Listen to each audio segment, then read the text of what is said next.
This story kicks off with a scene of a dimly lit night sky under the bright full moon. On a tree branch somewhere directly outside the courtyard of the demonic sect, a monologue suddenly stated that it was time. It continues, adding that even after his clan was destroyed by the demonic sect, the reason why the rest of his clan struggled to survive was solely for the purpose of revenge. The source of this monologue finally came to view, and it seems to be the thoughts of a young guy named Kong Wunshin, who was currently standing on this tree branch, clad in an assassin's outfit. Kong Wunshin hops over the wall of the demonic sect's courtyard, careful not to be discovered by the guards. His first victim was a guard standing watch. His hands suddenly emerged from the shadows behind the oblivious guard, and just like that, the unfortunate guard's neck was snapped horribly from behind. Kong Wunshin knew it won't take long before the rest notice the sentry's disappearance. But before that happens, he would be done. The bloodshed continues as the scene pans to an old man, who had apparently heard all the commotion outside but still remained unbothered, deeming it as unnecessary noise. He opened his dark red eyes with an expression of superiority. Kong Wunshin stood directly in front of him, and beside him was one of the many subordinates of the old guy who had been forced to take a permanent nap. Kong Wunshin questioned how the old guy was peacefully meditating while his subordinates are being slaughtered. He truly is a heartless bastard. The old guy replied that he could say the same thing about Kong Wunshin, running amok without knowing anything. He too was as heartless as him. Did Kong Wunshin think a person such as himself would care about the lives of the insects beneath his feet as he climbs a mountain? Of course not, he would only be staring at the peak. That has always been how one reaches the pinnacle of martial arts. Kong Wunshin disagrees. He believes that's pure nonsense, and he will kill him, the heavenly demon, with his bare hands today. Kong Wunshin dashed forward and launched in the air as a blue aura enveloped his hand. This was his martial energy, and as he got close to the old bastard, he activated his heavenly lightning fist technique. However, the moment his lightning fist neared the heavenly demon's face, he laughs, mocking Kong Wunshin if that's all he's got. He raised his hand and tells Kong Wunshin to watch and learn. Activating the heavenly blood-tied art, an actual energy beam shot out from his palm and collided with Kong Wunshin's fist. Obviously, the heavenly demon's martial energy was superior as it easily shot straight past Kong Wunshin's lightning fist, narrowly injuring his face. Kong Wunshin recognizes the martial energy beam as a sword chi. The heavenly demon coldly stated his desire to send Kong Wunshin to meet his father when he's done with him. But Kong Wunshin has other thoughts as he begins to use another technique, the Cloud Dragon Divine Fist. The heavenly demon's eyes widen in surprise, and as Kong Wunshin launched forward yet again, his fist suddenly transcend to the heavenly divine palm. This technique ultimately broke through the martial energy beam of the heavenly demon, surprising the old bastard yet again.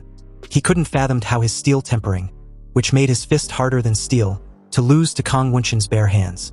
With the old bastard's defenses broken through, Kong Wunshin followed the attack with a lightning fist, hitting the heavenly demon squarely in the chest, trashing him across the room and crashing into a wall, denting it greatly. Panting heavily, Kong Wunshin warns the heavenly demon to never utter his father's name with that dirty mouth of his. And surely, he hadn't forgotten all the evil deeds he's committed. Had he? That punch was the rage of all those people he'd wronged. In that moment, the heavenly demon regrets not wiping out the roots of the Cloud Dragon sect back then. He doesn't know what kind of enlightenment Kong Wunshin had received, but he's honestly surprised. He can't believe he broke through his heavenly demon blood surge art and left him with no other choice. He pulls out some kind of gourd, and as Kong Wunshin, shocked, asked the heavenly demon if that gourd was an elixir, the old guy began chugging it up like crazy. Seeing this, Kong Wunshin couldn't believe the old bastard drank an elixir of that amount in one go. This means the heavenly demon would definitely undergo a demonic key deviation. The gourd shatters as it hits the floor, releasing a purple energy. And as for the heavenly demon, he was overwhelmed with a sudden surge of power, radiating off him in waves. His chi was overflowing like a tidal wave, making his face look strained. As his eyes bulge out, he lets out a very powerful roar, sending out a powerful shockwave. Kong Wunshin placed a hand in front of his face as the sudden gush of wind tried to push him back. He couldn't believe what he's witnessing, but the next moment, the heavenly demon disappeared from his sight and reappeared behind him, questioning what the hell he was looking at. As he turns, he realized it was too late. The old bastard had launched a fierce attack and he had no time to dodge or counter. Unexpectedly, as the strike neared his face, a sudden barrier was cast, encasing him in a protected shield, which ultimately blocked the heavenly demon's attack.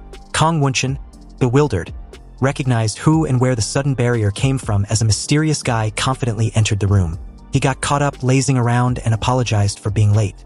Kong Wunshin calls him the Great Mage, and the mysterious guy tells him not to call him by that lame-ass nickname. Unsurprised, he asked if the old bastard was the nemesis he'd been talking about. For context, Kong Wunshin explains that the supposed Great Mage claimed to have come from another world. And obviously, if it weren't for him, he would have died helplessly just a moment ago. But just then, in a somewhat expected yet shocking turn of events, someone screams bloody murder, and then we're introduced to the real world. Apparently, all the shit earlier was a script from a Muram novel, and the guy reading it was frustrated with the story's sudden development. Initially, the guy thought it was a regular Muram novel like the countless others he'd read. But now, there is a random high-level mage. Seriously, why the hell did a random high-level mage from a different world appear out of nowhere? He sighed, regretting what he'd just read, because he was really having fun reading the novel until this unexpected shitty twist happened. What a freaking mood killer. Seriously, was the author out of his freaking mind? Another world coming out of nowhere? How does that make any lick of sense? Anyway, with this sudden outrage, our time in the Muram world was cut short, and we're finally introduced to the protagonist of this story, Jin Seowoon. He was 23 years old and had been discharged 6 months ago. A typical loser as usual. His phone buzzed with a notification, and as he picks it up, it turns out to be a message from a friend of his. Well, a game buddy to be exact if he's being honest, asking if he was up. If he was, then it was time to play. Reading the message, Seowoon even wondered if this friend of his had no one else to play with. Anyhow, Seowoon was preparing to go back to college. And like many people who have completed their service before being discharged, he had a good life plan. He wanted to earn certifications while preparing to return to college and study all the things he couldn't study while he was in the military, but he missed too many fun things in society.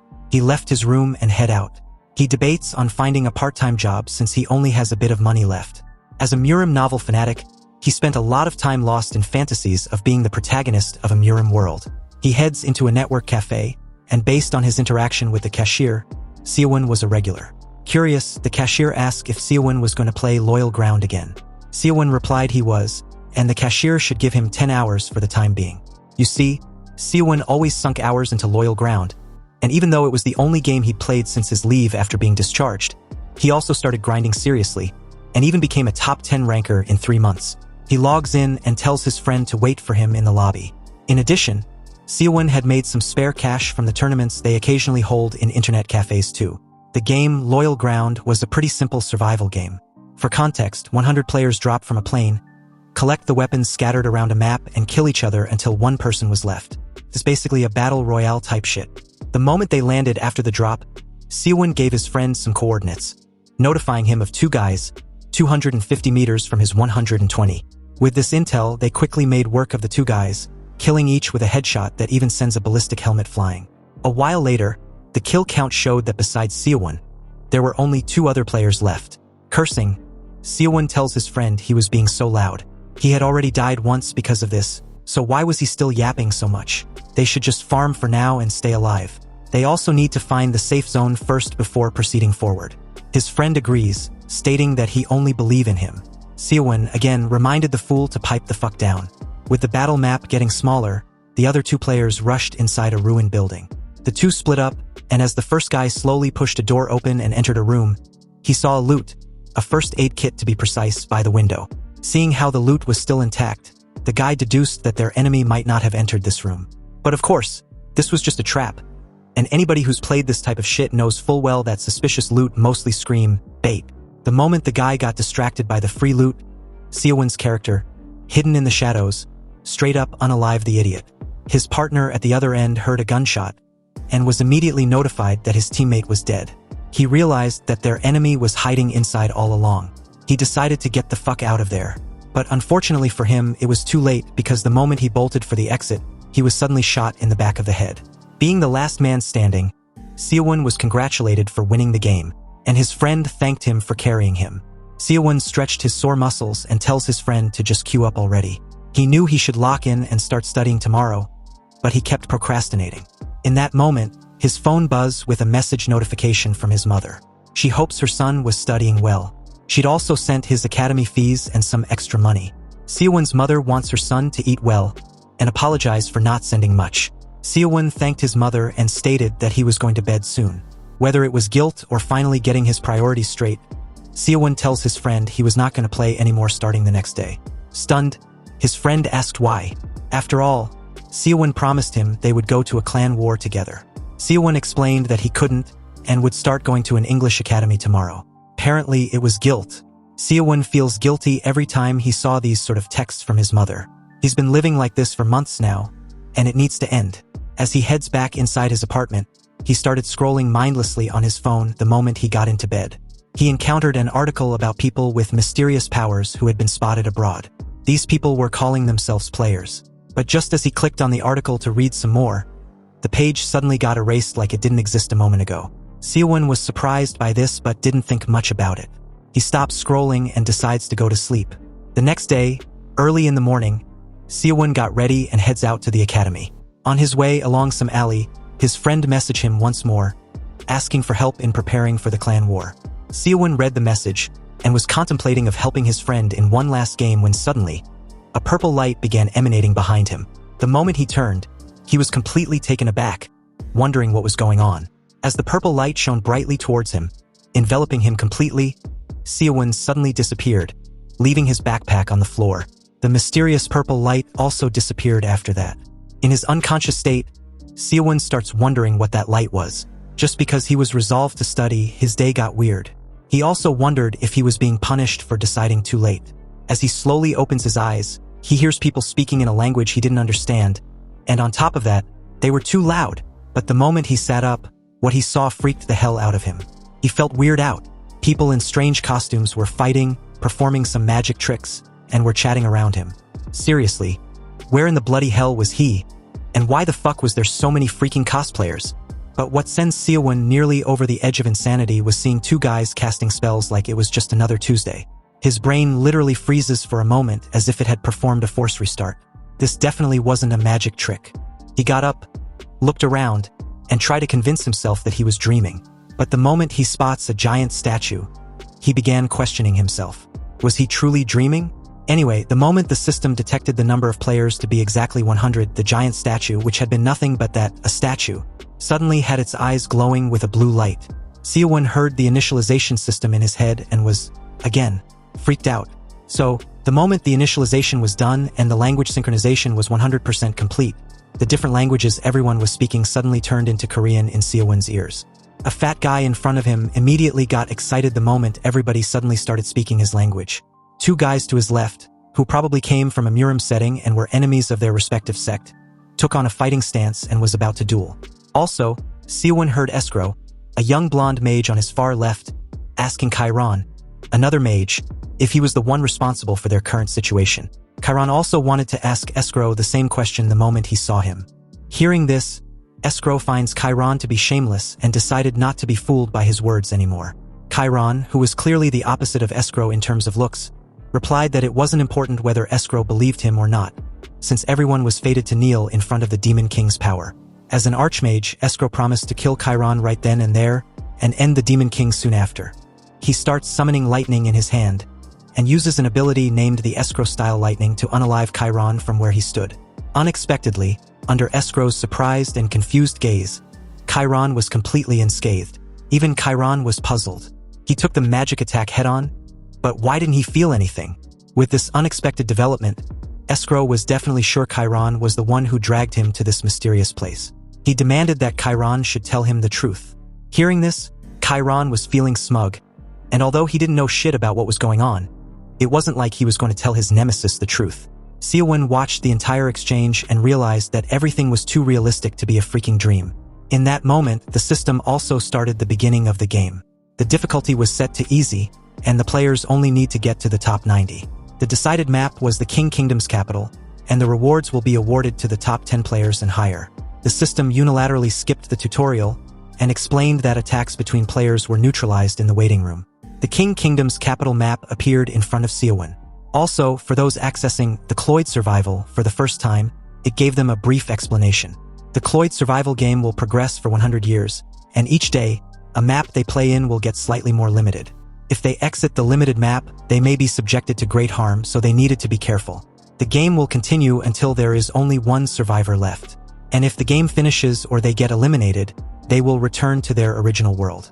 Players who do not make it into the top 90 will not be able to partake in Cloyd Survival again.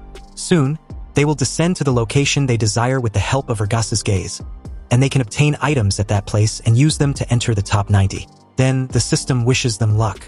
Surprised and amazed at the same time, Seowoon wondered again if he was really dreaming about loyal ground right now. The system again reminded everyone that the rewards will be awarded to only the top 10 and higher. Seowoon felt anxious as he took a good look around his soon-to-be competitors. Even if this was a dream, amidst all these absurd humans, he understood that he was weak and will definitely die. But Seowoon didn't want to die, even if it was just a dream, even if this was really like loyal grounds. Lost in thoughts, someone suddenly called out to Seowoon, asking why he keeps looking around. What was he searching for? And where the hell was he from? Seowoon remained silent, and this pissed the guy off.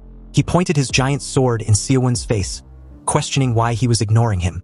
Again, where the hell was he from? Seowoon gave a mischievous smile the moment the game started its countdown. The guy clenched his teeth tightly when he saw the smug look on Seowoon's face. He asked if Seowoon was insane. Was he laughing at him? As the countdown hits 1, Seowoon gives the guy the middle finger. And as to why he was grinning like the Pied Piper, the reason was simple. He was dreaming such a fun dream, so why wouldn't he enjoy it? Also, with his knowledge from the loyal grounds, he can easily defeat bastards like this fucker and survive. So with that, Cloyd Survival officially began, and on the first day, all 100 contenders of various species were dropped from the sky. They descended from the sky towards any destination of their choosing. Seowoon saw several contenders descending in crowded areas where there were many items. As per the game, those crowded areas really do have more items, but Seowoon thinks it'll be better to start on the outskirts, just to be safe. He spots a nice-looking house and decided to start there. The moment he yells descend, he shot straight down like a freaking meteor, screaming like a panicked banshee, and even did a superhero landing like he owns the freaking spot he landed on. But the moment he got on his feet, motion sickness hit him like a freaking train. Seowoon covers his mouth to hold back his vomit. For now, he just need to enter the house. As Seowoon cautiously approached the house, he suddenly heard rustling in the bushes behind him. A sense of dread enveloped him as he immediately bolted for the door. Because of the motion sickness, he forgot and couldn't even see who else landed with him. Heading straight inside, Seowoon knew if he comes across an enemy without having a weapon on him, he was certainly done for. Inside, he closed the door behind him, sat down, grabbed onto his chest, and started panting like he's been starved of air. He even wondered if the supposed person following him was the sword-wielding bastard from earlier. Maybe he shouldn't have provoked him. Nonetheless, he saw no one when he took a glance out the window. Was it just the sound of the wind? Luckily, he didn't hear anything else, so it was time to search through the house. Seowoon clearly remembered the system stating they could get items from where they land, so he needed to look for some of these items in the house. As Seowoon proceeds forward, his search proved fruitful. He noticed something that immediately drew his attention. Staring at the item he just kicked by accident, he picked it up, a heavy crossbow. And like the name implies, Seowoon found the crossbow to be extremely heavy. Nonetheless, it was still better than nothing. As soon as he equipped it, the way to use it naturally flowed into his head. With his previous experience from the military as a South Korean's army sergeant, this was nothing. He can do this. But the moment he squeezed the trigger, the crossbow bolt shot out with a powerful force that trashed him backward. Seowoon was shocked at how effective it was. The crossbow bolt had pierced through the wall without difficulty. This will be pretty useful if he learns to use it properly. He thoroughly searched the house, but couldn't find anything useful besides the crossbow. He left the house, and since the map was so supermassive, it was a good thing because if he doesn't run into an enemy from the start, he can safely farm all over the place. Seowoon made his way into the next house to farm for more loot. The moment he entered the new house, crossbow ready and aimed in hand, he encountered a glowing scroll on the table. Curious as what it was, he walked over and picked it up. The moment he did, the system notified him that he'd obtained a healing scroll, but its healing capacity was small. As to how to use it, the moment he rips the scroll, his injuries will be healed. Reading this, Seowoon was bewildered that such an item actually exists. Wishing he found an item bag, he also hopes he can find more recovery items too. But just then, a purple glowing book on the shelf nearby made him turn his gaze in that direction. And the second he walked over and picked it up, he was notified that he'd obtained a Black Star Leader's martial arts book. It was a martial art that lets a person project dark energy through his fingers. He was then asked whether he would like to learn it. Although Seowoon was surprised he could learn the Black Star Leader's martial arts book, he also wondered if it will start a tutorial or something. Nonetheless, he chose accept. The purple light glowed brightly as the pages of the book began to turn directly in front of him. The The book then slowly starts to disintegrate, confusing the hell out of Seowoon. As he looks down at his hands, wondering if that was it, his palm suddenly started glowing dimly with the purple color. Seowoon could feel the energy gradually swelling up within him, specifically within his hands, with every passing second. To test his newly found power, he grabs a fork on a table beside him and imbued it with dark energy before hurling it across the room into the nearby wall with so much power that the wall was dented. The fork was embedded in the wall, and this excited Seowoon greatly, glad to have easily learned such a powerful skill. Satisfied, he walks over and pulls the fork out from the wall. This was amazing. The fact that there are martial arts books must mean that there are also magic books too. Regardless, Seowoon was sure that Cloyd Survival and Loyal Ground were the same game. Seowoon had looked all over the place, and he decided to move elsewhere to continue his search for items.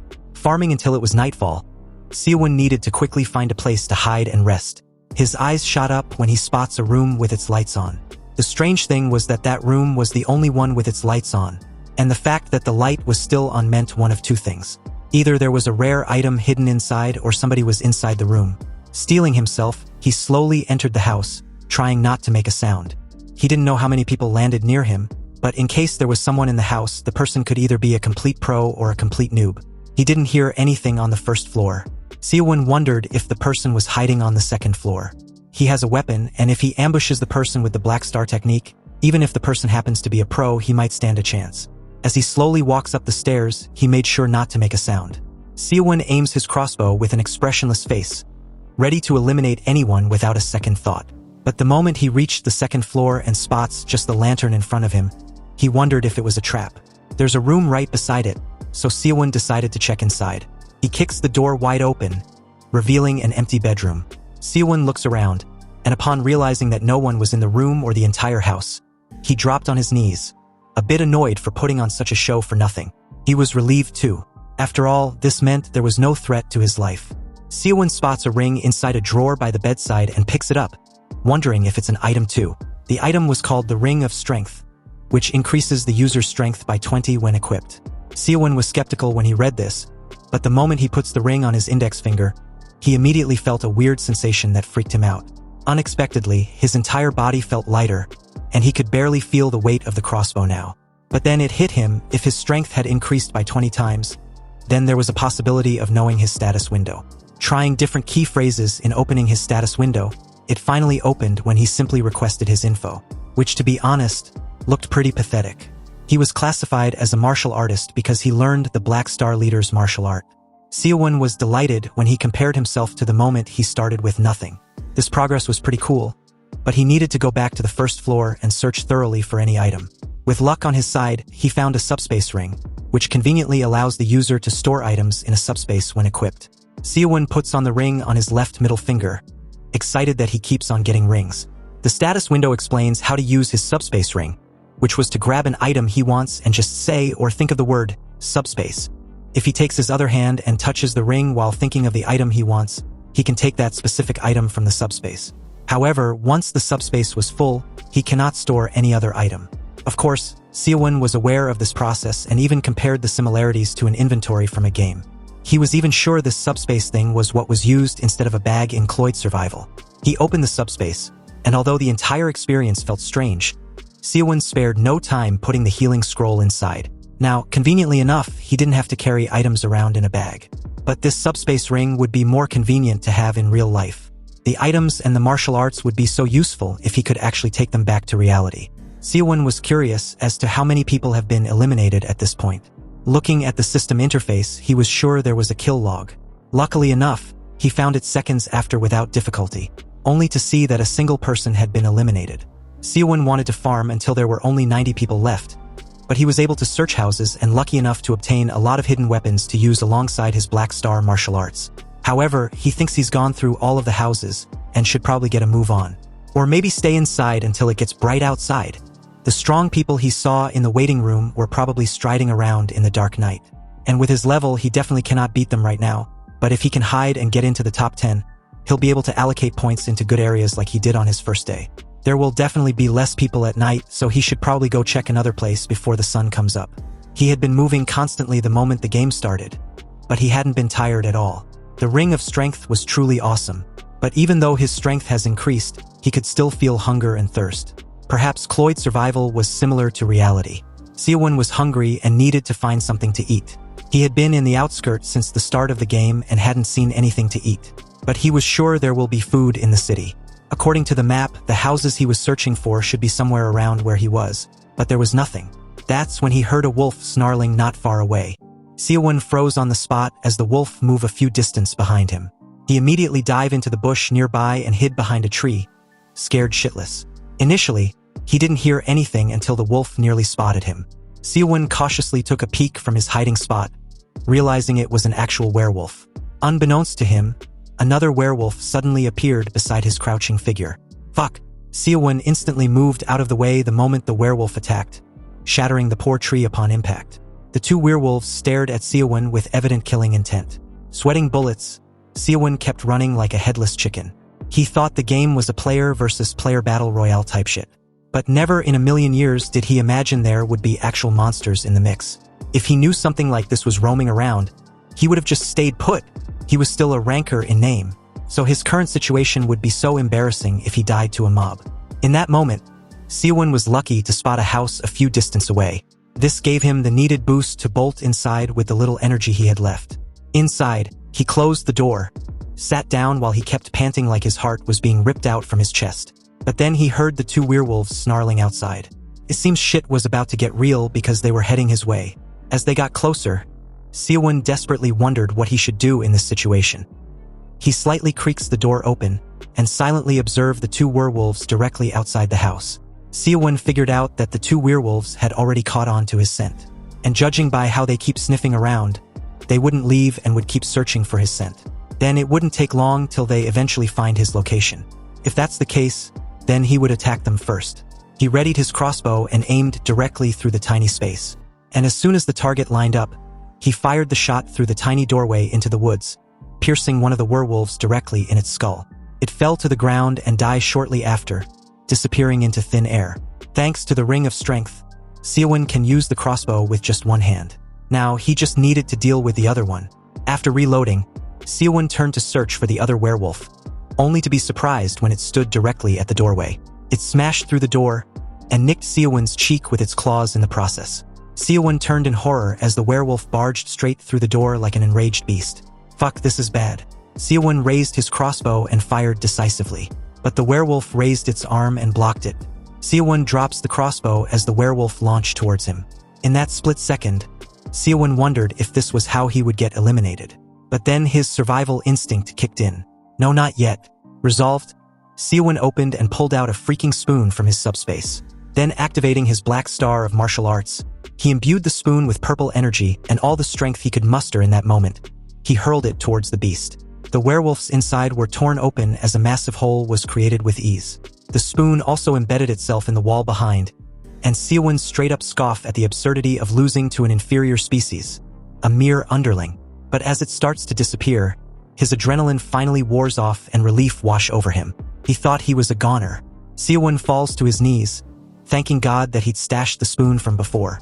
Otherwise, he would have lost, and losing to a mob would have been embarrassing. There was a pouch in front of him, and it seems to be the mob drop. When Seowoon opened it, he wasn't pleased to find only water and a jerky. Seriously, he could have just hunted for food. As he starts munching on the jerky, he debates checking out his surroundings. In the house, Seowoon finds a piece of armor. He wondered if the armor was the same as a bulletproof vest from Loyal Grounds. He puts it on, but he felt like the armor was huge for his size. However, the moment he thought of this, the armor instantly adjusted to his size. The status window informed him that he had equipped the advanced orichalcum breastplate, and his resistance against fire and wind magic has increased greatly. Seowoon was pleased. "This is awesome," he exclaimed in excitement. The armor even raised more than just 1 or 2 stats. He bets there's even more around. As he started looking around for stuff, he bumped his knee into something, but when he looked down, he didn't see anything. So he kicked the empty space in front of him. It was a hidden item, and the moment he picks it up, the item felt like a cloth. He puts it on, and the system informed him he had been equipped with the night cloak. Once equipped, if he stays still in the darkness, he will blend in with it. While hidden, he will not be detected by magic, and the sounds he makes will be completely suppressed. Seowoon was impressed with this item. This means he can avoid anybody he comes across at night. This must be the best item for staying alive. With this, Seowoon can probably stay alive as long as he needs to. But he was puzzled about how there was a house in the middle of nowhere. Nonetheless, it was a farming spot. It seems his luck is better on the second day. Dead in the night, Seowoon proceeded through the woods after thoroughly searching the house. So far, he hasn't seen anyone. Could it be because he dropped into a random location? Suddenly, the sound of heavy footsteps and frantic gasps reached his ears. A guy with a scar running across his face came sprinting from the distance not far from Seowoon's location, cursing under his breath. The guy stated fanatically that if he'd had time to activate that damn scroll, that bastard wouldn't have stood a chance. Seowoon instinctively ducked behind a tree, pulling the cloak of night tight over his body. His breath slowed as he observed the man stumbled to a stop. Panting, the guy continued that he didn't expect to run into a mage. Seowoon quietly pulled out his crossbow, believing that the guy didn't seem that strong. If he was right, he could take him. The guy staggered forward again as Seowoon steadied his breathing, lined up his shot and tried to will his hesitation away. He urged and reminded himself that it was just a game and not a real person. Why was he hesitating? Before he could decide, a distant voice rang out. With the word ignite, a stream of fire erupted across the field, incinerating the scarred guy mid-sprint. The flames licked the air violently before disappearing, leaving behind nothing but scorched earth and a wooden loot chest. Seowoon's heart skipped a beat. The guy was dead just like that. Then realization struck. The game didn't leave corpses. It left loot crates. Obviously, since this was a game, it meant the dead guy dropped the chest. His gear should still be there. But where did that fire come from? A figure walked into view, a smug smirk on his face. He sneered, stated that the dead bastard tried to loot his kill without even knowing how to use magic. Pathetic. Seowoon froze, barely breathing. The Archmage continued that if the idiot had just died to his sword, he wouldn't have had to suffer like that. Seowoon was a bit astonished as the Archmage walked right past him. He thought of the cloak he was wearing. This thing is truly awesome. The Archmage, still oblivious and obviously full of himself, stepped toward the chest and stated that the guy should feel honored to die by the hands of Chiron. He began sifting through the loot, wanting to know what the unlucky bastard dropped. Seowoon's eyes narrowed as he clenched his jaw. That guy, the one he killed. He was a player just like him, which meant he could be the next person to be hunted by this Chiron. The moment he hesitate, someone else could kill him and climb the rankings. Then a thought struck him. If he wants to survive, he must be willing to do whatever it takes. Chiron, who had been gloating over the loot, comments that the guy actually had some nice stuff. Suddenly, something shot toward him. He sensed danger just in time and was shielded by his magic barrier. Now serious, Chiron scanned his surroundings, realizing he got too loud and attracted a third party. However, this idiot shifted all the blame to the poor bastard he killed earlier. Another arrow flew and slammed into his shield, causing it to flicker violently. Chiron panicked. At this rate, his barrier was going to shatter.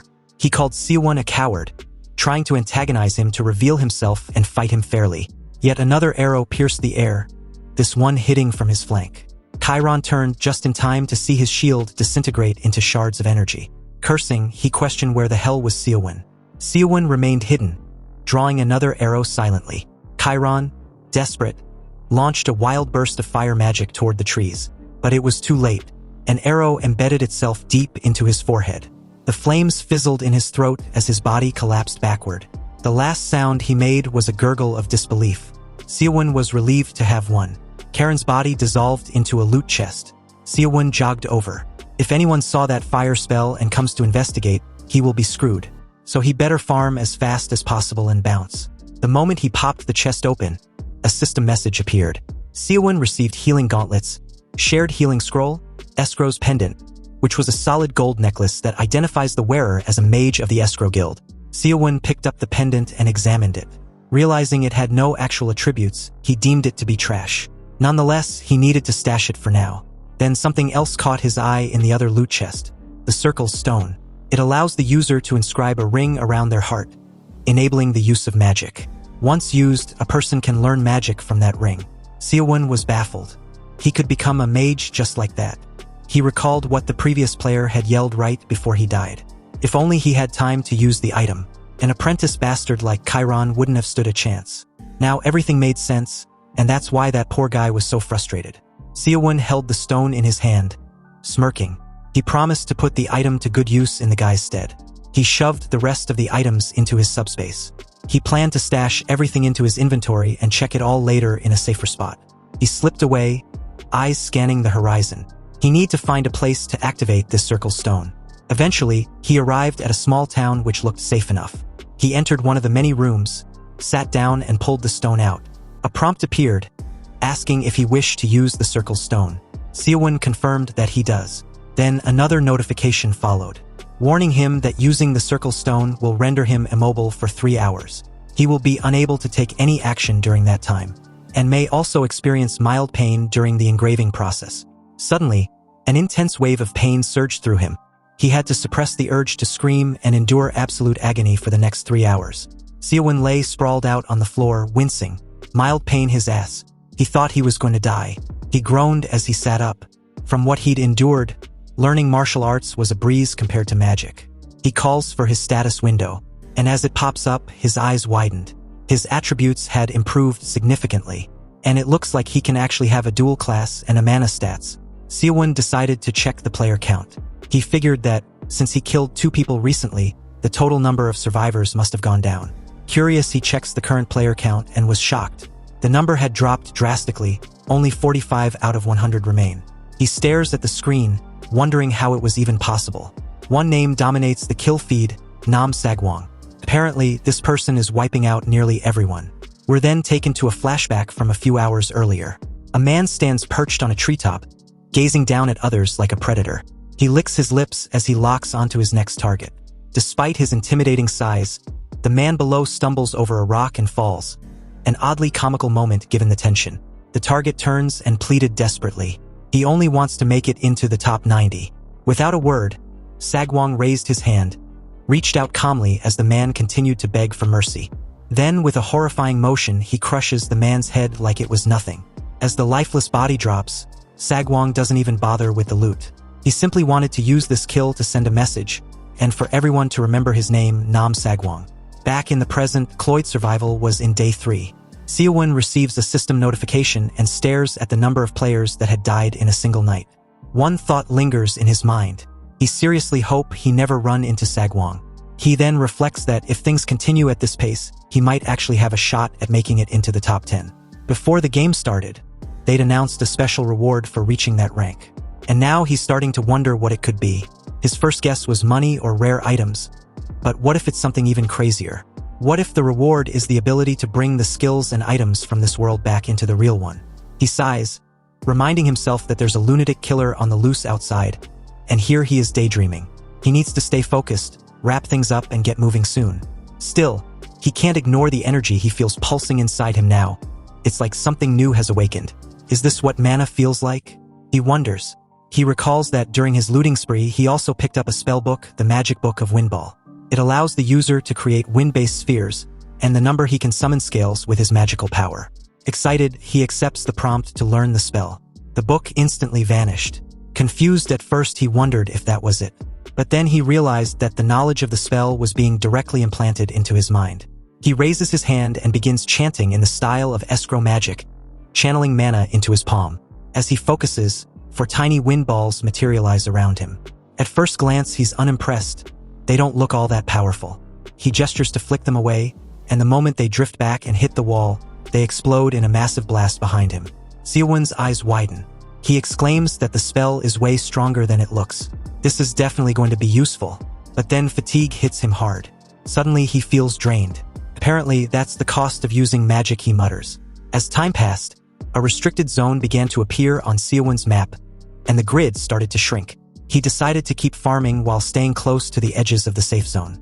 With half the players already eliminated, the odds of running into someone should be much lower, but he still needs to move fast and gather resources before the boundary closes in further. Unbeknownst to him, an old man is perched silently on top of a tree nearby, watching his every move. He hasn't moved an inch yet, just observing Seowoon as he walks down the path. The man murmurs, "This is getting interesting," before finally leaping forward. Time skips ahead, half a day later. Seowoon recalls seeing houses in this area on the map, but when he arrives, he's met with a disturbing sight. The entire place is littered with loot boxes and bloodstains. Suddenly, he hears footsteps behind him. Instinctively, he panics and casts Wind Ball, launching it in the direction of the noise. The spell hits a door, blowing it apart in a burst of wind and debris. Breathing heavily, he wonders if it was just the wind. He really thought he sensed someone nearby. As he peers through the blasted doorway, he's startled by what he sees. More blood scattered everywhere. He guesses someone must be injured inside. Given that they've survived this long, they're likely carrying valuable gear, and in their current weakened state, he might even be able to take them down. There's probably a ton of rare loot in there, but after a moment's hesitation, he chooses to prioritize survival. It's not worth the risk. He turns and walks away. Once he's gone, the scene lingers on the other side of the door. Something or someone is still in there. The man inside the house peeks out cautiously and sighs in relief. Did he leave? He wondered, thanking God. He thought of how, if he hadn't hidden quickly, he would have been dead. Still, he grumbles that if he weren't injured, he could have easily taken the guy out. Now he just needs to loot what's left and get out of there. But just as he moves slightly, an arrow strikes him in the side of the head. He realizes he got baited. As his body begins to dissolve into nothing, watching from a distance, Seowoon quietly thanking the dead guy for falling for the trap. He wastes no time, moving in to loot quickly before heading to the edge of the restricted zone. Just then a voice speaks up. It's the old man from earlier, the one who had been silently observing him. You seem quite skilled, the man says. Seowoon tenses, realizing he dropped his guard. But the old man calmly adds, there's no need to be alarmed. I just want to ask a few questions. His tone is thoughtful, almost casual, like someone who's been through this countless times. Still wary, Seowoon asks who he was. The old man replied that it wouldn't matter if he told Seowoon. They've all lived different lives, so Seowoon likely wouldn't know him anyway. Seowoon notes that the man feels completely different from everyone else he's encountered so far. There's something off. The old man then asks, have you participated in this kind of play before? Play? Seowoon echoes, confused. The old man continues, I've been watching you for a while. You adapted quickly, and I'm sure you already realize this world isn't real. Seowoon wonders how long the old man had been watching him, and how he managed to go completely unnoticed. He admits this is his first time being brought to a place like this, but he's played similar games back in his own world. The old man raises an eyebrow, intrigued. That's interesting, he says. Seowoon replies that just by looking at him, it's obvious he's not from the same world. The old man nods, glancing up. Looks like it's gotten dark. Seowoon agrees. It's already day 3. The old man then asks, is the moon in your world as big as this one? Seowoon hadn't really paid attention until now but laughs and replied it is not. This moon was massive. The old man smirks. Same in mine. Then, curious, he asks Seowoon to explain the game he mentioned earlier. Seowoon hesitates. You sure you want to talk about this here? We could get ambushed at any moment. The old man concedes the point, saying the conversation might take a while anyway. Let's go somewhere safer. Seowoon eyes him warily. And how do I know you won't kill me the moment we're alone? In response, the old man grabs him and says quietly, you know how this works. But if you don't want to become someone's target, stay silent. And with that, he launches into the trees, effortlessly carrying Seowoon with him, leaping from branch to branch. They move so fast that the wind whips Seowoon's cheeks, flapping like a parachute caught in a storm. Seowoon narrates in hindsight, at the time, he had no idea what kind of consequences this encounter would bring. Later that night, in a more secluded spot after some back and forth, the old man comments, your world seems magical. Seowoon shrugs. I'm not sure how to describe it. It's a place with a highly advanced civilization. That explains why you've adjusted to this place so quickly, the old man says thoughtfully. Seowoon, still puzzled, finally asks the question that's been bothering him. How long have you been watching me? The old man replies without hesitation. Since the very beginning, since the moment we were dropped into this world. Seowoon starts to wonder if the old man can read his mind. The old man responds calmly, saying that he had originally planned to spend the next 100 days enjoying the fresh mountain air, but he found Seowoon's actions too interesting to ignore. That curiosity is the only reason he approached him. He's not here to cause harm, so there's no need for Seowoon to be on edge. Seowoon admits he doesn't know much himself. The old man says there's something similar in his own world, and Seowoon explains that what they're experiencing here is essentially just a form of playback where he comes from, meant for fun where no one actually dies. That's why, when it comes to understanding the motives of whatever supernatural force brought them here, he's completely in the dark. The old man nods, processing it, and Seowoon adds that he's certain this game is a huge opportunity for someone. Intrigued, the old man asks what he means by that. Seowoon continues, explaining that he believes death in this game isn't the same as real death. When someone dies, they'll be given a rank and with it, a reward. He suspects the reward will be tied to the items they've collected while here. You mean the things you're wearing? The old man asks. Not just these, Seowoon replies. Even the skills, the techniques, and the martial arts I've learned. Seowoon didn't have any proof yet, but that's what he believes.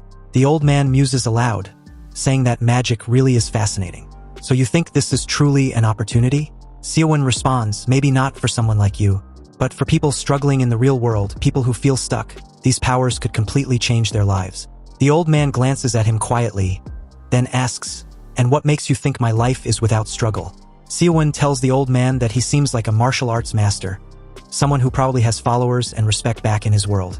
That kind of life is nothing like his own, where he doesn't really have any role or value. That's why, for people like him who are struggling, this place is a huge opportunity.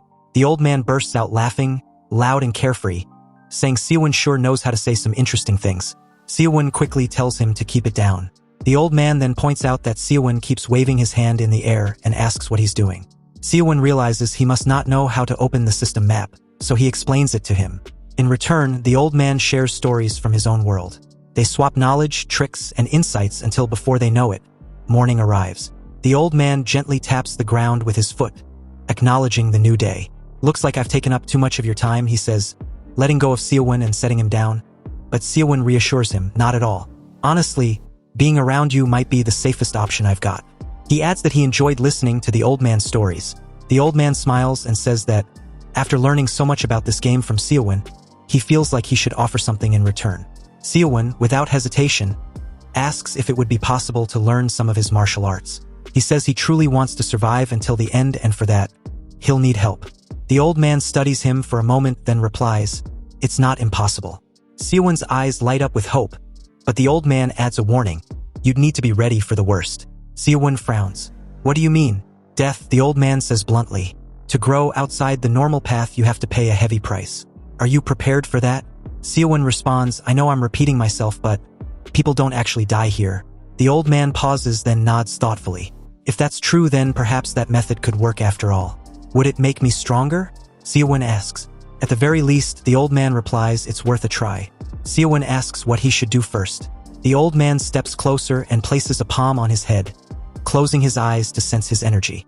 After a moment, he opens them, stunned. Your inner energy is weaker than my dog's, he says, dead serious. How the hell are you this weak?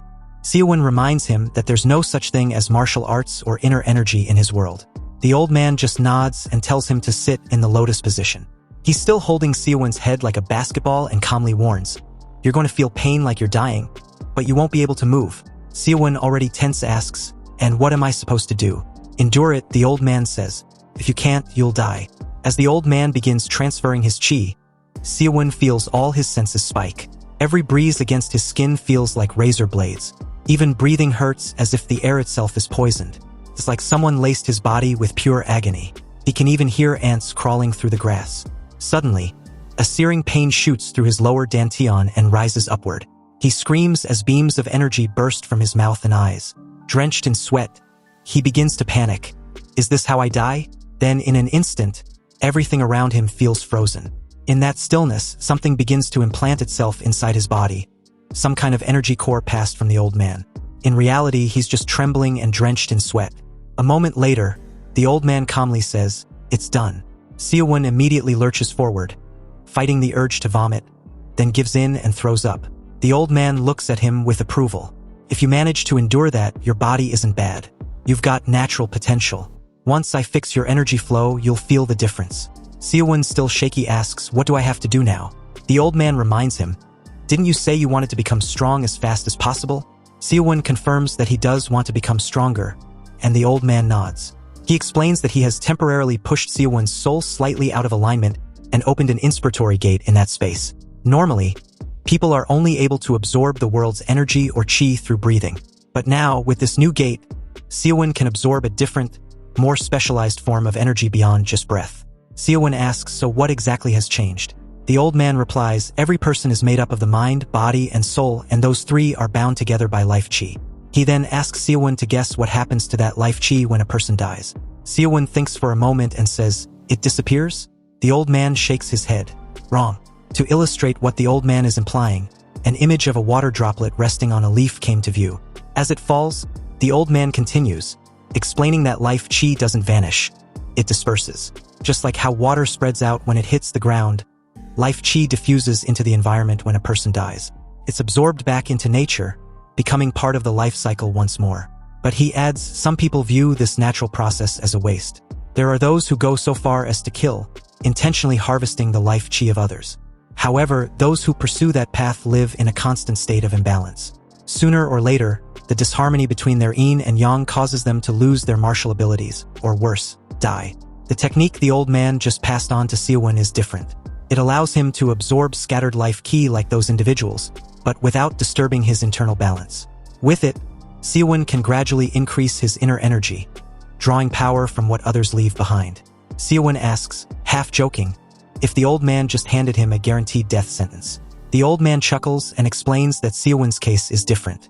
Unlike those who forcibly reconstructed their energy pathways to open a gate, he used Seowoon's soul to create one. Since Seowoon didn't have any inner energy to begin with, his body was like a blank canvas. It made him the perfect candidate. Instead of clashing with existing energy, his body could absorb life ki harmoniously. Now do you understand why I gave you a mind technique that's forbidden in Jangun? The old man asks. Seowoon thinks for a moment, then says, it must be because of the game setting. The old man smiles. Exactly. I like how fast you catch on. He goes on to explain that he felt it yesterday. Whenever someone dies in this world, a trace of life chi lingers in the air. The core issue with this mind technique is that, in the real world, it thrives on killing. But here, killing is part of the rules. To survive, one has to eliminate others. By the time 100 days are up, Seowoon will have reached an entirely new level. With that, the old man says it's time for them to part ways. It'd be nice to cross paths again someday. Wait, Seowoon calls out. You've helped me so much. I at least want to know your name. The old man turns with a soft smile. The name's Jangdaekian. Most call me the Deep Valley Standing Kindly. And the mind technique I passed down to you, it's called White Martial Physique Arts. Seowoon bowed deeply. I'll never forget this. Jangdaekian advises him to get used to deep and steady breathing. As long as he keeps drawing in inner energy through his dantian, his strength will steadily grow. Then he opens the system map, just as Seowoon had taught him, and comments on how useful it is. I'll see you again if fate allows it, he says before leaping into the air, soaring off with ease. Seowoon nods, watching as the old man vanishes into the sky. He watches as the old man vanishes into the distance and mutters. He disappeared so fast as expected. If he could use the same Kwangong movement techniques, he'd be able to travel just as effortlessly. For now, he sticks to the plan and starts making his way back to the outskirts. He was abducted to the center in an instant, but the journey back on foot takes him half a day. Eventually, he finds himself crouched in some bushes in front of a familiar sight, a house with its lights still on. Same as last time, he mutters. Either nobody's inside, or it's some clueless newbie who doesn't know how to turn off the lights. Either way, he decides he's going in. He rushes toward the house, carefully enters and sweeps the area room by room. As he moves through the house, the upstairs light suddenly shuts off. He smirks. I knew it. Time to loot. But after searching the place thoroughly, he sighs in frustration. What a waste of time. Aside from a small healing scroll and some jerky, the house is practically empty. Just useless items, he mutters. He came all this way for nothing. Yawning, he realizes how exhausted he is. He didn't get a second of sleep last night because he talked with the elder all night. With fatigue setting in, he decides it's time to rest. Curling up somewhere safe, he falls into a deep sleep. The night was peaceful. It's now day 5, and Seowoon is still fast asleep on the floor when the sound of approaching footsteps begins to echo nearby. A voice speaks up just outside the room saying, so this house isn't empty after all. The words jolt Seowoon awake. He instantly senses the person is right outside the door and slowly reaches for his crossbow. How could I let myself be so careless? He thinks, bracing himself. As the door creaks open, the man steps inside, mumbling about finally being able to rest, only to stop in shock as he finds himself staring down the barrel of a crossbow. Without hesitation, Seowoon pulls the trigger. The bolt launches toward the intruder, but with a quick flash of steel, the man slices it cleanly in half with his sword. Seowoon curses under his breath. Great. A martial artist, this is going to be a pain. Without wasting a second, he reaches into his subspace and pulls out a set of throwing knives, channeling his Black Star technique into them. He launches them at the man, who manages to block one with his arm and scoffs, calling Seowoon a coward for using hidden weapons. Seowoon doesn't flinch. He closes the distance and grabs the man by the side of the head, slamming him hard onto the floor. Before the man can recover, Seowoon kicks his weapon away and stands over him. I was having a nice dream, Seowoon says coldly. Then you had to wake me up. He raises another crossbow bolt, ready to end the man. The man panics, begging for his life. Please, I'll do anything, take whatever you want. Just don't kill me. I fought so hard just to survive. But Seowoon doesn't hesitate. He drives the bolt straight into the man's forehead. A kill notification flashes. Orong has been eliminated by a headshot. Seowoon exhales and mutters, I fought too hard to die here too. Then after Orong's death, we see that a chest was left behind to be looted. However, there's a green aura surrounding the chest. This must be what Elder Jang Dokyeon was talking about. Then the green energy begins to flow through Seowoon's bloodied hands. Life chi. So this is how he's going to grow stronger. The energy starts coursing through his entire body as if being absorbed. His body is overflowing with strength. Is this what they call inner energy? Even though he absorbed the life energy of only one person, his body feels light and he feels much stronger. So he decides to open the status system to check. He was a martial artist with inner energy of 20 and mana of 30. And now he has a separate stat for that. Is it at 20 because he received that man's inner energy? The Elder gave Seowoon an impressive power that he won't let go to waste. He knows he shouldn't rely solely on killing to accumulate life chi, but should also find other ways. He wonders how many people are still alive. So he decides to open the system window for the number of players. However, he's shocked. What the hell? The number of players was now 24 out of 100. It's only the 5th day and there were only 24 people. Seowoon then decides to check the kill log. And in that very moment, someone just died, so the number had dropped to 23. Nam Sagwon killed the player named Cal Verstappen. With lifeless eyes, Cal Verstappen's final words was Nam Sagwon's name. He had a massive hole in his chest like he had taken a punch that went straight through. Another chest was left to be looted, but Sagwon didn't even bother. He thought the guy was strong just because he approached him on his own. Now his hand is all dirty for no good reason. Hasn't he already killed enough of them? When is this going to end? Sagwon decides to open the system window to check the remaining number of players. There are still 22 players alive. How annoying. He then notices something strange, the log right above his own. Jin Seowoon? He thinks he's seen that bastard's name before. Back to Seowoon, he saw that Sagwon had definitely taken the spot for being the one who has killed the most. Technically speaking, he was the MVP. He needs to avoid that player at all costs. He barely managed to defeat a weak opponent. Seowoon still has a long way to go to reach Nam Sagwon's level.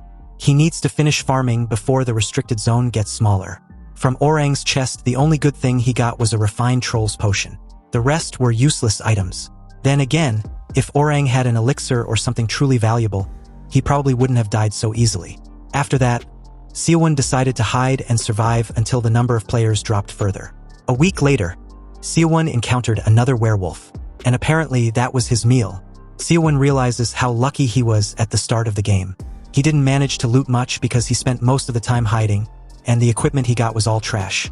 He kills the werewolf with an arrow, and after it dies, it turns into a chunk of meat, jerky to be precise, and Seowoon was sick of it.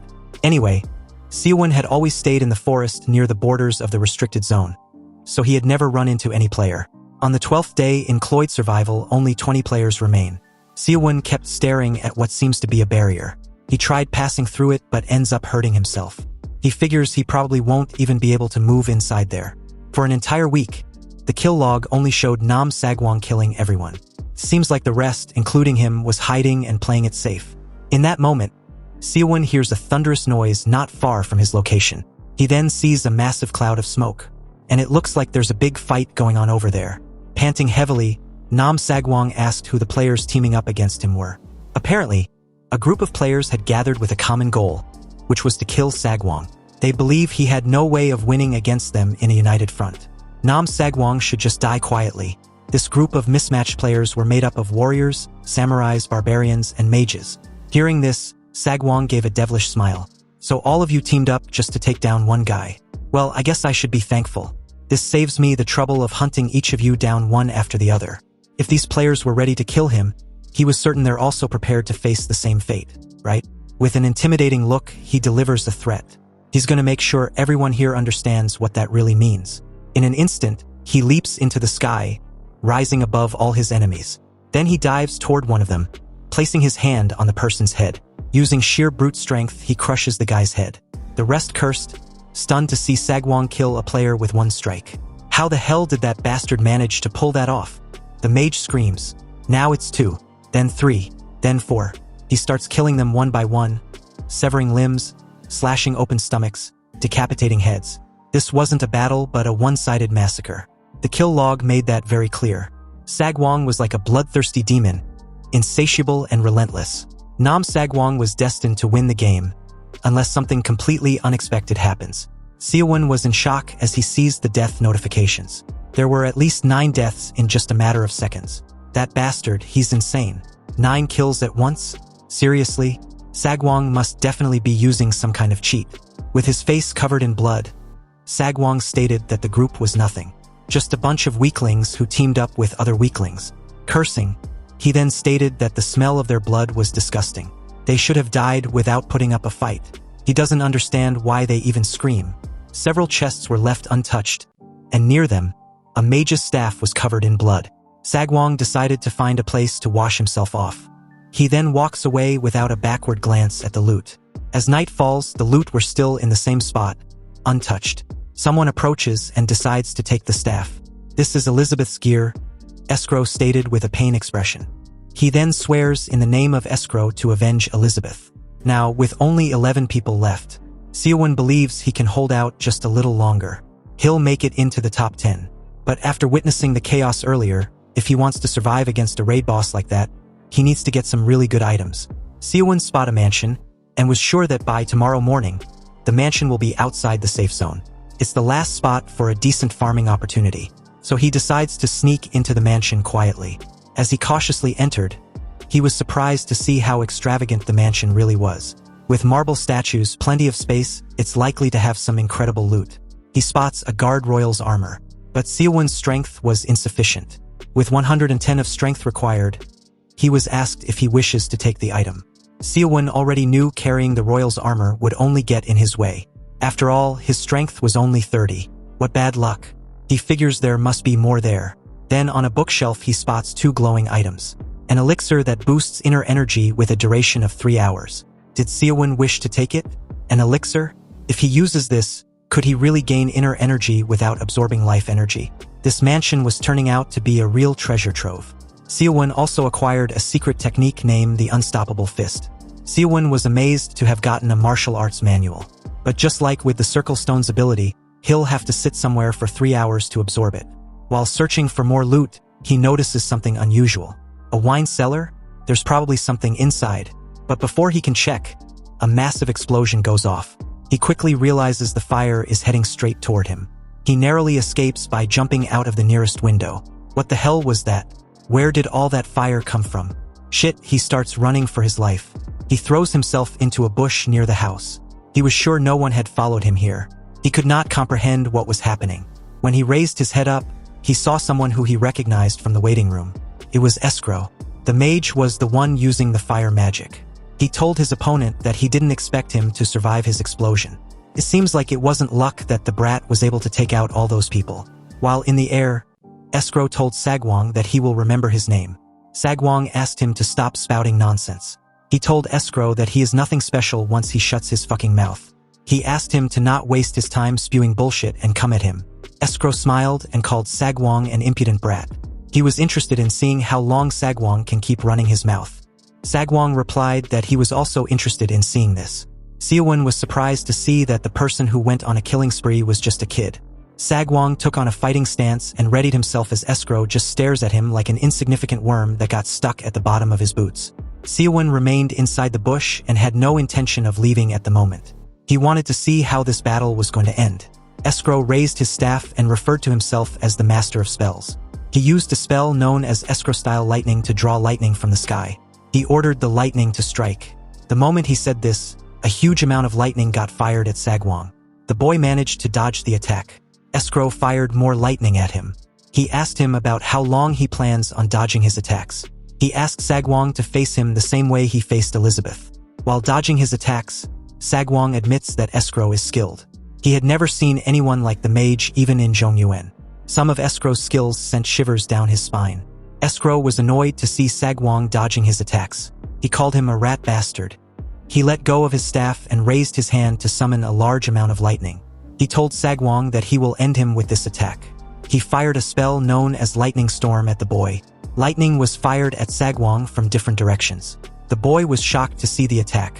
He carefully moved to dodge the lightning. He was barely able to avoid it. He jumped and charged at Escrow. The mage was surprised to see Sagwong coming close to him.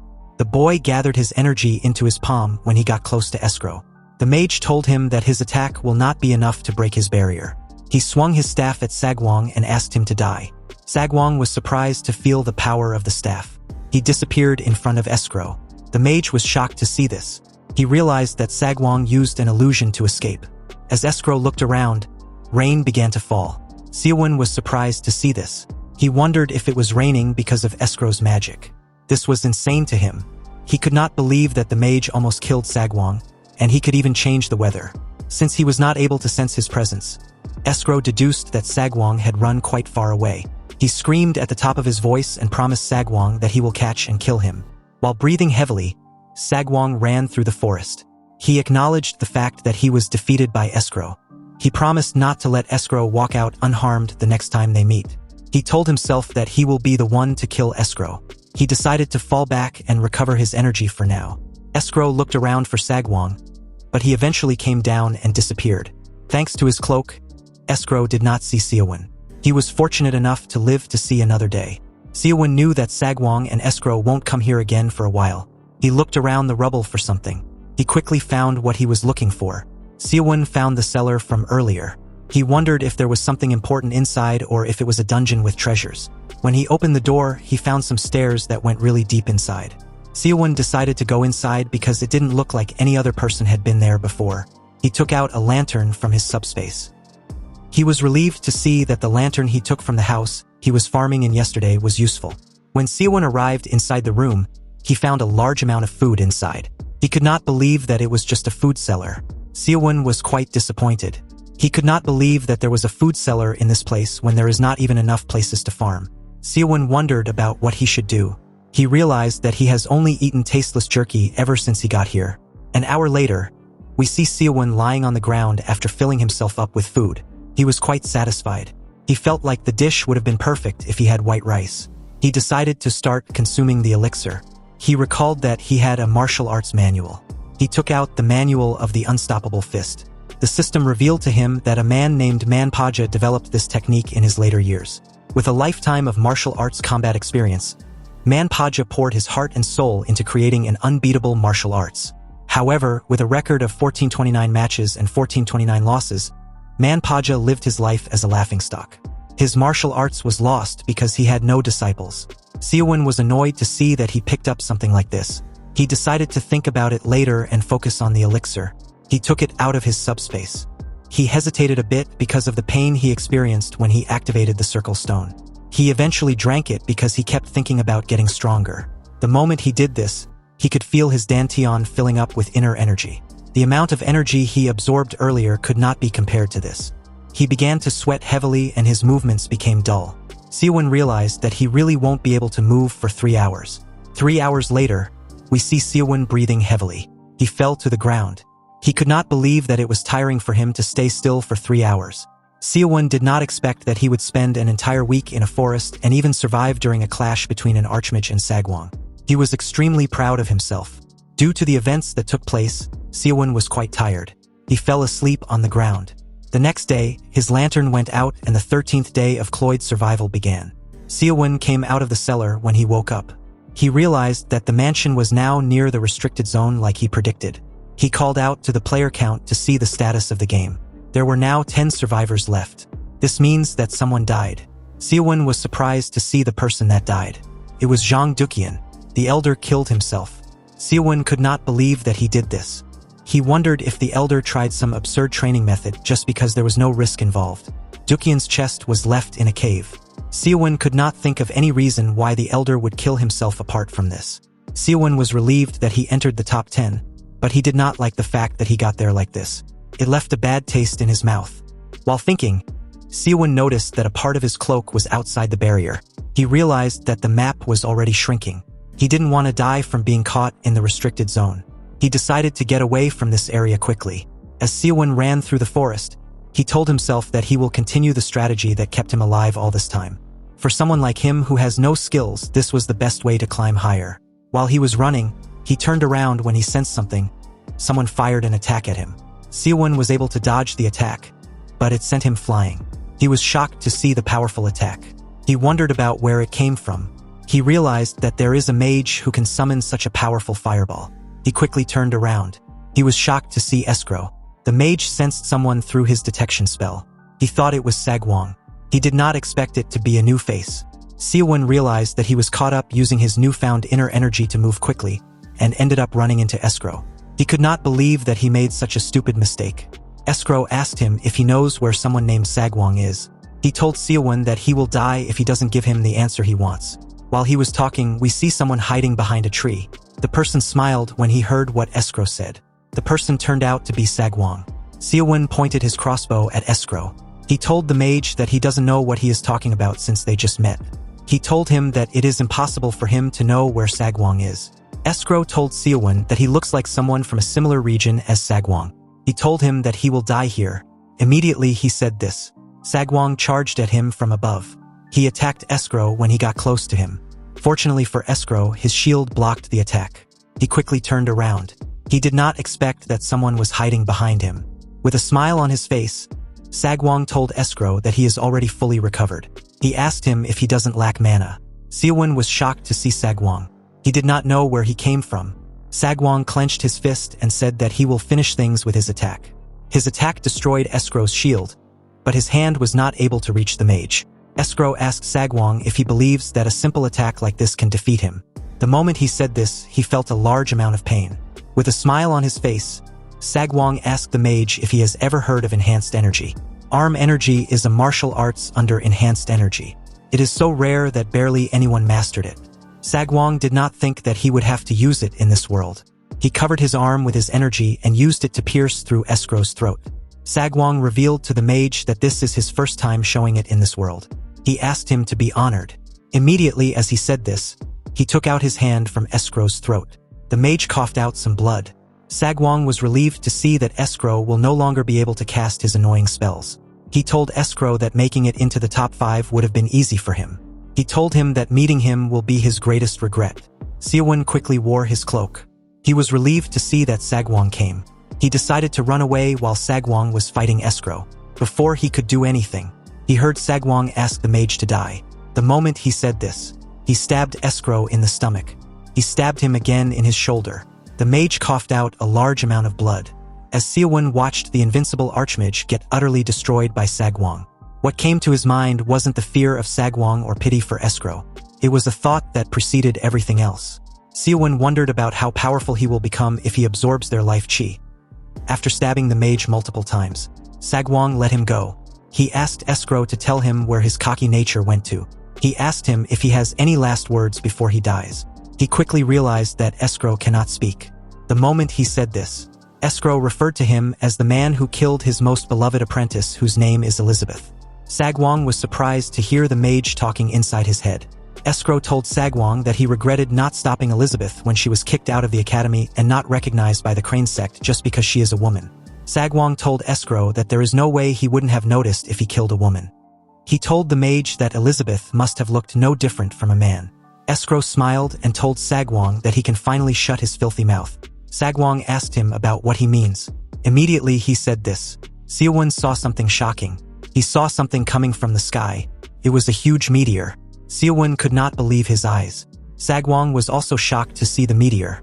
He did not understand how it was possible for Escrow to cast a spell in his condition. He couldn't even chant. Escrow revealed to him that this is the ultimate spell. Only an archmage can cast it with their mana and life chi as the price. The spell is known as Armageddon. Sagwong began to run. He called Escrow an insane bastard. Seowoon also ran. He realized that he should have ran away earlier. As the meteor got closer to him, Escrow said that it was nice for him to see his disciple. He hoped that he would meet her again. His body slowly disintegrated as the meteor crushed him. His chest was left behind. When the meteor touched the ground, it caused a ridiculously large explosion. An elf saw the meteor destroy the surroundings. He realized that only Escrow was capable of casting a spell of this magnitude.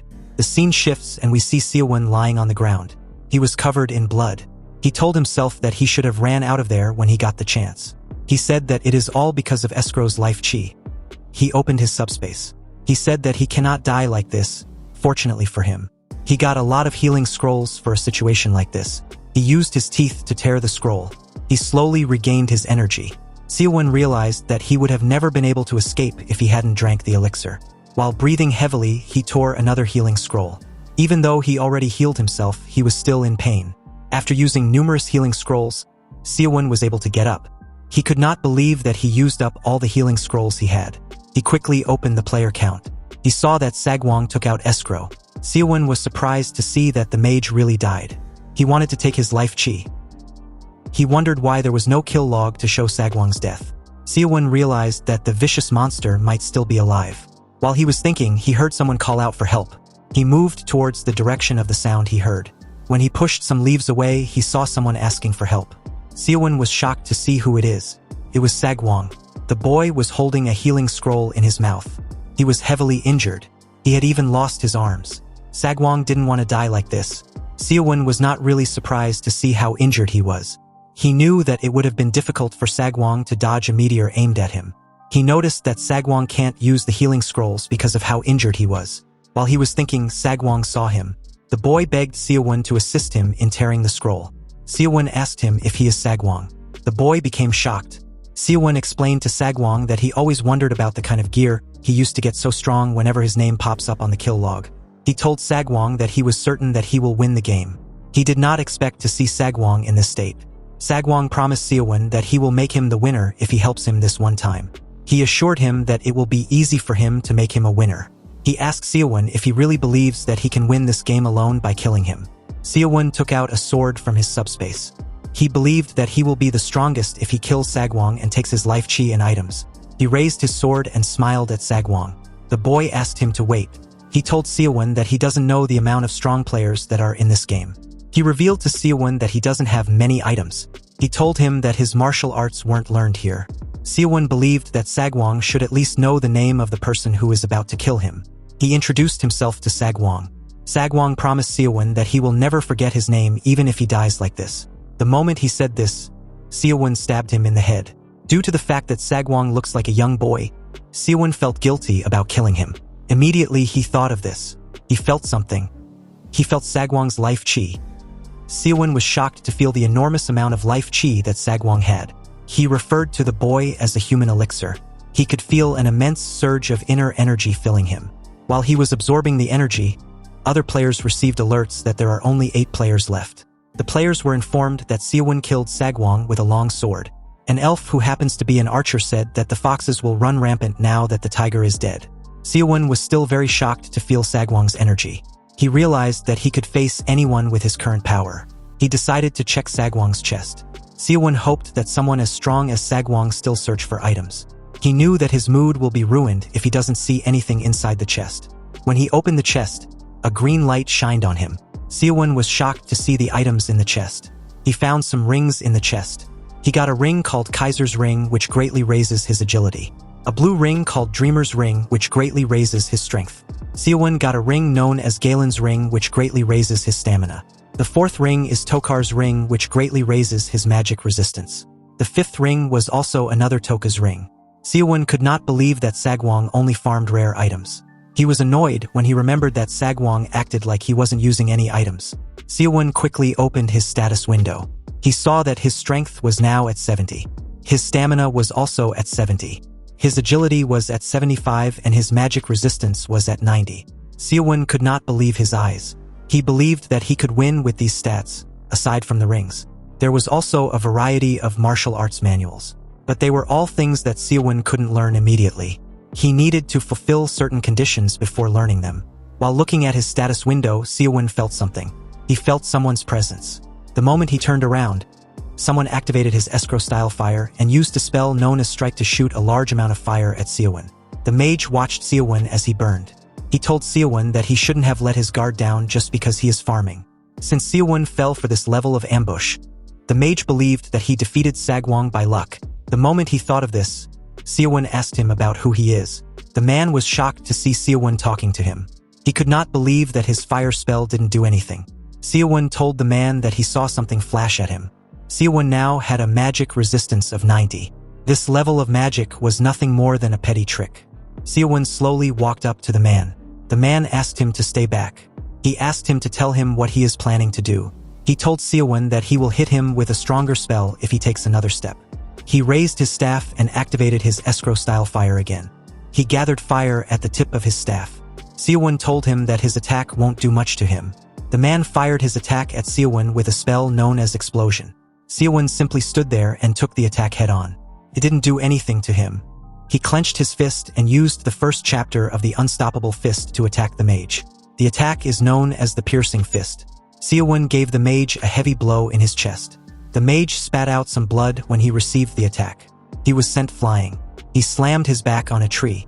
Seowoon was shocked to see the power of his attack. He remembered that the Unstoppable Fist was a martial art used by someone who always lost. He didn't think that it would do much. He realized that the strength of a martial art varies based on the amount of inner energy a person possesses. The mage coughed and died. There were now 7 players left in this world. It was announced that Seowoon killed Jahark with a fist art. Seowoon took the man's life chi. He realized that average magic spells won't work on him now that his magic resistance is higher. Seowoon put on his cloak. He understood that everyone who was hiding is coming out because Sagwang is dead. He realized that he has a long night ahead of him. He began to run. He smiled when he noticed that he could now imitate Dokyeon's movements. He thanked the elder for what he did for him. He said that he is definitely going to win the game. An hour later, Seowoon was seen hanging from a tree. He was trying to get a good view of his surroundings. While he was looking around, someone asked him to stop hiding. Seowoon could not believe that someone was being so loud at night. The man asked him to fight him if he is not scared. He called him a coward bastard and asked him about where he is hiding. The man known as Stark said that everyone is hiding because they are scared of him. The moment he said this, Stark sensed something coming towards him.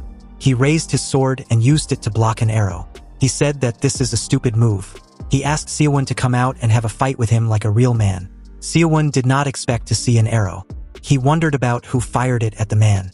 Stark knew that there was only one person who could put this much aura into an arrow. He raised his head and called out to the man known as Zurikana. The elf archer asked him if he knows who he is. Stark said that every mercenary knows about the legend of the divine archer. He asked him if he is not also trying to win the game. He suggested that they team up and take Seowoon out. Jurokwana smiled when he heard this. He came down from the tree and moved close to the man. Stark told him that he made the right choice. He introduced himself as a mercenary who works for the guild. He said that he is someone who is quite famous in the guild. He assured the divine archer that he will not regret making this decision. Jurokwana told him that it is fine. Stark believed that Jurokwana was stupid even though his reputation has spread across their world. Jurokwana said that he calculated his timing poorly. He said that there is still 3 seconds left. The moment he said this, Stark told him that an archer shouldn't make the mistake of closing the distance themselves. He raised his sword and asked Jurokwana to die and give him his items. The divine archer did not seem shocked by the man's actions. Immediately Stark swung his sword. An arrow pierced through his head from behind. His sword couldn't even reach Jurokwana. Upon seeing that he was dead, Jurokwana turned around. He felt insulted that an insect like that asked him to cooperate. He said that even a passing dog would piss on someone like him. The divine archer was more interested in finding Seowoon. He could not believe that he lost some time dealing with an idiot. Seowoon came down from the tree when the man walked past him. In a situation where there are only 6 people left, each person's life chi is precious to Seowoon. Seowoon raised his hand to take Stark's life chi. Immediately, he did this. Jurokwana turned around and looked in Seowoon's direction. It was as if he could see Seowoon. Seowoon was shocked to see the man looking at him. He was certain that his cloak even shields him from detection. He wondered if the archer has a skill that he doesn't know about. Seowoon felt like he messed up. He let his guard down because he was thinking about the life chi. It turns out that Jurokwana was looking at the chest. He said that a trash bastard like Stark probably only has trash items. He turned around and decided to leave the items. When the man walked forward, Seowoon fell to the ground. He was quite relieved to see that the man left. He realized that the divine archer senses are too good. Seowoon believed that this man will be his next opponent. In the next scene, we see the restricted zone barrier move past some trees and make the area smaller. While running in the forest, Seowoon noticed that the restricted zone was getting smaller faster. There were now 6 survivors left and there is still 87 days left in the game. Seowoon understood that the barrier adjusts to the amount of survivors left. Immediately he thought of this. Seowoon saw something shocking. He saw a field filled with tall grass. Seowoon knew that he will get the attention of people around him if he fights someone here. He carefully entered the grass field. Before he could get far, someone fired an attack at him. Seowoon turned around when he heard an odd sound. He was surprised to see numerous attacks coming towards him. He quickly jumped to dodge the attacks. Seowoon took a look at the attack when he landed on the ground. He noticed that the magic was aimed at his exact position. He was certain that it would be impossible for his opponent to see him because he is wearing his cloak. He wondered about how they were able to fire at him. The moment he thought of this, he looked up to see more attacks. He could not believe his eyes. He knew that he couldn't dodge them all like before. He took a stance and clenched his fist. He decided to take it on with his inner energy. He covered his hand with his energy and attacked with the piercing fist. His attack destroyed the magic when it touched it. Nothing was able to stop the attack. Seowoon was shocked to see this. He realized that he is stronger than he thought. He jumped to get a better view of the area. He wanted to get his opponent's location. He was able to quickly spot his enemy. The man was shocked to see Seowoon in the air. He wondered about who Seowoon was. He could not believe that Seowoon blocked an attack that he used all his mana to fire. While in the air, Seowoon called out to the man. Unfortunately, he was too late. Someone stabbed the man from behind. The man was shocked to see this. He turned around to see his attacker. He could not believe that he was not able to sense the man's presence. The man with blue hair told him that he should have left enough mana for detection magic and barrier magic. He said that it is easy for him to erase his traces as an assassin. He asked the man to rest in peace. The moment he said this, the man dissipated. There were now 5 survivors in the game. When Seowoon landed on the ground, the man asked him if he is Seowoon. Seowoon asked him if he knows him. The man said that he does. He reminded him that he killed the number 1 public enemy. He told Seowoon that everyone is desperate to kill him. He raised his blades and asked Seowoon not to resist pointlessly. He advised him to go out quietly. He said that he has never failed to take out a target he has laid his eyes on. He charged at Seowoon and asked him to die. Seowoon clenched his fist and ran towards the man. The assassin told him that he is too slow. He raised his blades and moved past Seowoon at a crazy speed. He made Seowoon bleed when he moved past him. He landed several cuts on Seowoon's hand. When Seowoon turned around, the assassin told him that he wanted cut through him. He told Seowoon that he is sturdier than he thought. Seowoon realized that his arm would have been chopped off if he hadn't covered himself up with inner energy. He could tell that this assassin is strong. The man smiled and told Seowoon that his death is only a matter of time. He said that he has never failed to assassinate someone in the dark.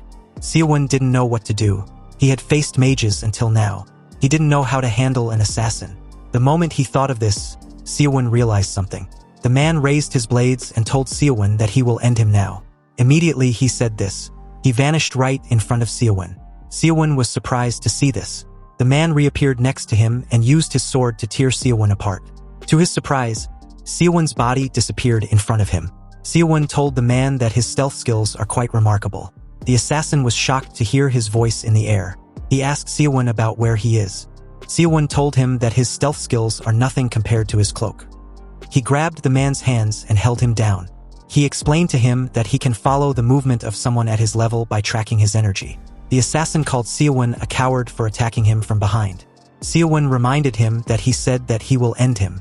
He asked him to repeat what he said. He broke the man's arms when he said this. The assassin screamed out in pain. He asked Seowoon if he thinks that he will be able to beat everyone else on his own. He advised him to team up with him if he wants to get first place.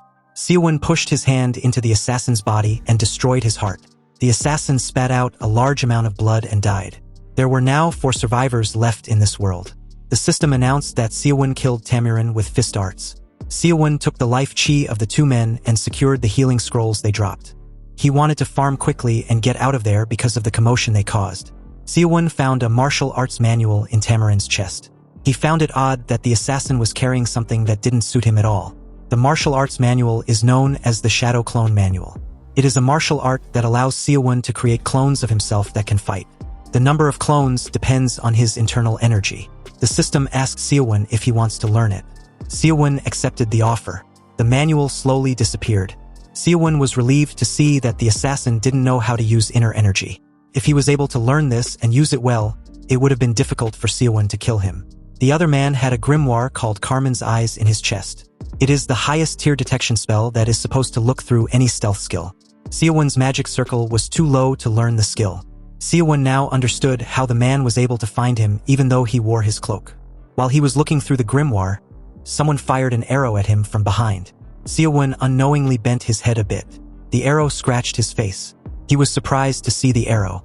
There was only one archer that he knew among the survivors. When Seowoon raised his head up, he saw a huge magic attack coming towards him. Seowoon had never seen this type of magic before. He wondered about who was using it. He realized that it was too late for him to run away. He decided to concentrate all his inner energy into his fist. He used a technique of the unstoppable fist known as ultimate piercing fist to attack the magic. Seowoon used his hand to destroy the powerful attack and made it crumble. The rocks fell around him. Since two attacks came in at once, Seowoon was able to deduce that this is a two-person team. The moment he thought of this, someone appeared behind him and told him that he is quite strong. The man swung his sword at Seowoon. Seowoon was able to dodge the attack. He quickly moved back. He did not think that there would be 3 people in the group. The swordsman pointed his sword at him and told him that his luck has run out. The swordsman is Carson's king. His name is Senturk. The mage is the demon king's right arm. His name is Garen. The third person in the group is the divine archer. The last 3 survivors came together to face Seowoon. Seowoon did not know what to do. Seowoon could not believe that he ran into teamers when he almost won. He knew that the best way to break apart a team is to create a situation where they betray each other. Seowoon had to figure out the type of relationship they had with each other. Garen jumped down from the cliff and told the king of Carson that it is an honor to meet him. The king referred to Garen as a mere black mage and asked him not to speak to him. Garen laughed and asked him to pardon his manners. He told Senturk that there is something more important than status here. Senturk said that he does not know if it is worth it to team up with a vagrant to obtain a better reward. Seowoon realized that they did not want to team up. He carefully put on his cloak as Seowoon slowly disappeared. Senturk suggested that they take care of his annoying stealth first. Garen said that this is easy for him. The moment he said this, he released a blinding bright light from his hand. Seowoon was shocked to see this. When he looked up, he saw a large orb that released a bright light in the air. Garen told Seowoon that he can't hide again now that there is no darkness for him to hide in. Senturk told the mage that he is smarter than he thought. Seowoon did not expect the mage to use this method. He recalled that his cloak can only hide him in the dark. He did not think that his cloak would have this loophole. Garen revealed to Seowoon that he wanted to thank Sagwong for taking care of escrow for him. He said that he feels bad that he can't thank Sagwong himself. With a smile on his face, he told Seowoon that it is now his turn to die in the name of the great demon king. Immediately he said this. He released his magic and created a small tornado with spinning blades. The spell is known as Chaos Blade. The attack destroyed his surroundings. Seowoon was surprised to see this. Most of the mages that he had met were weak at close range. Seowoon believed that Garen will use the attack if he gets close and he might get caught up in the magic. He will find it hard to cast the spell properly. Seowoon charged at the mage. He wanted to end this fight with close combat. The moment Garen saw Seowoon coming towards him, he called him an ignorant bastard and fired his attack at him. Seowoon went into the attack. He covered his body with his inner energy in order to reduce the damage he takes. He told himself that he will break through the attack and get close to the mage at any cost. While the blades were tearing him apart, the cloak also got damaged. The system informed Seowoon that he needs to repair it to access its functions again. Seowoon grit his teeth to withstand the pain. The energy surrounding his body was slowly cracking and now his cloak was also destroyed. Garen was certain that Seowoon will be torn apart by his attack. While he was looking at his Chaos Blade, Garen heard someone call out the first chapter of the Unstoppable Fist. He was shocked to hear Seowoon's voice. Seowoon jumped out of the Chaos Blade and charged at the man. He wanted to attack him with his piercing fist. The mage smiled when he saw him coming close. He told Seowoon that he is arrogant. He asked him to give up because there is no way for him to win. He raised his fingers and cast a spell known as Dead Man's Hand. Several hands came out of the ground and rushed to grab Seowoon. Seowoon did not expect this. Among the mages he had fought so far, Garen was on a different level before the hands could grab him. Seowoon put his hands together and activated his shadow clone technique. The hands grabbed his clone. Seowoon was able to move past it. Garen was shocked to see this. He assumed that Seowoon only knew how to throw punches. He did not expect him to be able to use shadow clone magic. He told Seowoon that he uses petty tricks. Seowoon didn't care because he had gotten close to Garen. He told himself that this is his victory. Garen wanted to activate a barrier. But before he could do anything, Senterk used a technique known as piercing blade to stab Garen from the back and stab Seowoon too. The mage was shocked to see a sword pass through his body. He turned around and asked Senterk if a king does something this cowardly. Senterk took out his sword and said that there is no honor greater than victory. He reminded the mage that he never said that he will cooperate with him. Before Garen disappeared, he thanked him for getting rid of Seowoon. The system announced that Senterk killed Garen with sword arts. Senterk turned to the divine archer and told him that they are the only ones left. He glared at Jurokwana when he remembered that the man was a nuisance for his army. He found it ironic that the divine archer ended up helping him. Jurokwana smiled and told the king that it is too early for him to say this. The king asked him about what he is talking about. The moment he said this, Seowoon appeared next to him and gave him a heavy punch. The attack broke his armor and sent him flying. He got slammed on a huge rock. Seowoon struggled to catch his breath. He told Jurokwana that they are the last two. The divine archer thought that Seowoon died to Senterk's sword. He realized that it was a shadow clone. Seowoon asked him to not talk. He asked the archer to come at him. With a smile on his face, Jurokwana said that everyone has such impatient personalities. He told Seowoon that he has a more pressing business with Senterk. Senterk called Seowoon a bastard. He told him that he is pissing him off with his antics. He stood up and broke the rest of his armor. He wondered about how Seowoon survived. He was certain that his sword stabbed Seowoon. He commended Seowoon for destroying an armor made by a master smith of Carson. Seowoon tore the torn clothes off his body. He told the king that he is also talking too much. He asked him if he is going to fight with the archer or they are going to fight him one at a time. Senterk told Seowoon that he will regret making him give it his all. Immediately he said this. He disappeared in front of Seowoon. Seowoon was shocked to see how fast he was. Senterk appeared next to him and stabbed him in his arm. He told Seowoon that no one can go against his speed. He revealed to him that he is targeting his ligaments. He told him that he won't be able to use this arm again. Senterk believed that Seowoon needed both hands to use his other skills. Seowoon could not comprehend what was happening. He thought that Senterk was a strength-type character. The king moved so fast that he couldn't even feel his energy. Seowoon grit his teeth and told himself that he cannot lose like this. He said that he worked too hard to get to this point. Seowoon decided to trust the inner energy within him. He used his other hand to break Senterk's sword in half. The king was shocked to see what Seowoon did to his rapier. Seowoon took out the blade in his arm and used the Black Star chi palms to fire it at Senterk at a crazy speed. The king was able to dodge it, but it left a scratch on his face. He was shocked to see that Seowoon injured his face. Seowoon took out a healing scroll and tore it to heal his arm. Senterk asked him if he is going to struggle until the end. He activated a skill known as Aura Blade and created a blade with his energy. He told Seowoon that he acknowledges him since he made him use his Aura Blade. Since his arm was now healed up, Seowoon decided to use a skill. He put his hands together and activated his Shadow Clone skill. He released all his inner energy. He was able to create several clones. Senterk told Seowoon that he is using some annoying tricks. He said that the winner will always be him. Seowoon called him a fraud and asked him to brace himself because he has gotten serious. Meanwhile, high atop the cliff, Jurokwana lounged with growing impatience, hoped that one of them would die now. He wanted to finish the match quickly. As 8 identical figures of Seowoon positioned themselves around the battlefield, each poised to strike, Seowoon told Senterk that this time, he would truly face him in a serious battle. Senterk, on the other hand, mocked Seowoon and told him to stop talking and start attacking.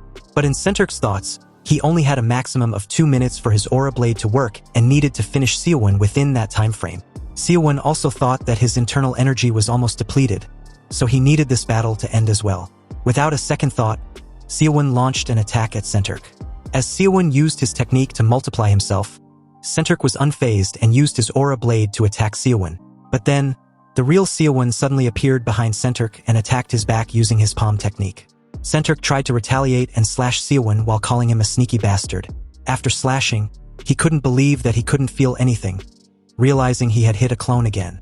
He then decided that since he couldn't detect the clone or the main body, he would just cut them all down at once.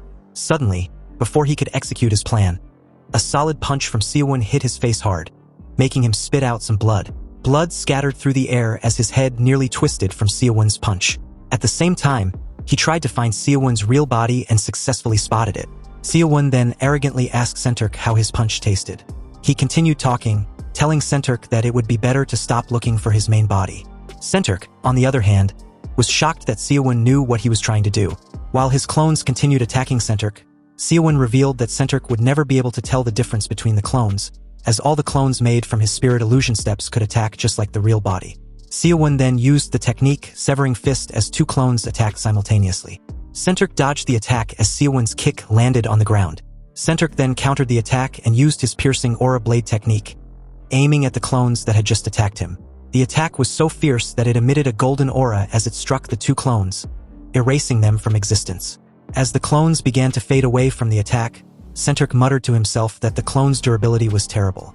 Without a second thought, Seowoon added 5 more clones. Centric started to worry about his aura blade, as there was only 1 minute left for him to use the technique. Meanwhile, at the top of the cliff, Jirokwana watched the battle and told himself that he did not expect Centric to struggle so much. Then, out of the blue, Centric called out to Jirokwana, telling him not to just stand there and help him. He added that if Jirokwana helped him win, he would give all the rewards to him in return. While watching the battle, Jirokwana shouted at Centric, telling him to watch out ahead. As Centric called for help, Seowoon struck without warning, catching him completely off guard. But Centric quickly countered using his crushing wave aura technique. As Seowoon dodged the attack and quickly executed his technique, Severing Fist, the attack hit Centric directly in the chest, blood spilling from his mouth as the shock wave reverberated around them. After the blow, Seowoon's intense follow-up strike clashes violently with Centric's blade, but to his frustration, the attack is stopped short. Gritting his teeth, Seowoon wonders if it was blocked. With a sudden charge, Centric grins and declares he's got Seowoon this time. He lunges forward, piercing what he believes is Seowoon's body, sending blood flying from the brutal impact. But as the figure stumbles, it flickers, and Seowoon's real body reappears nearby, standing tall and bloodied, yet calm. The clone fades, revealing that the attack had once again missed its true target. Realizing he's been fooled again, Centric freezes, staring at the two Seowoons before him. In disbelief, he mutters that this was a clone too, and that Seowoon is really just toying with him. Centric's rage builds. Meanwhile, Seowoon simply smiles coldly, calling the situation truly humiliating with a low chuckle. Snapping, Centric roars that he doesn't care about winning anymore. With veins bulging and fury in his eyes, he swears to use all his strength to rip Seowoon to shreds. From afar, Jirokwana watches the escalating chaos and mocks Centric, wondering aloud if the Emperor of Madness is being revived. Back on the field, Centric unleashes a massive surge of energy, golden flames swirling around him as he dares Seowoon to avoid it if he can. Exploding forward with terrifying speed, Centric charges toward both Seowoon figures, his fists blazing as he aims to crush them in a single blow. After the impact fades, some of the clones are completely destroyed and begin to vanish. Centric scans the remaining figures carefully, breathing heavily, and narrows his eyes. Only 2 left now. Main body or clone? It's one or the other. But then, Seowoon suddenly bursts forward, roaring that it's his turn now. With explosive force, he drives his fist towards Centric, unleashing a powerful technique, SK Straight Cut Fist. As Centric braces for impact, another Seowoon flanks him from the opposite side and shouts, "Over here!" Both striking him simultaneously. Blood sprays out as the dual assault lands cleanly. Centric staggers and lets out a pained grunt, realizing with a grimace that the attack actually had an effect, leading him to believe it might be the real body. But just as one of the Seowoons closes in, Centric counters in a flash, driving his glowing blade into its neck. The Seowoon clone recoils in shock and pain. Feeling no resistance in his grip, Centric confirms aloud that this one was also a clone, discarding the body with frustration. Looking around, Centric wipes the blood from his face and questions whether only the main body is left now. He then spots the last Seowoon, standing a short distance away, battered but firm. Without hesitation, Centric raises his blade, declaring with grim resolve that with this one clash, he'll end everything.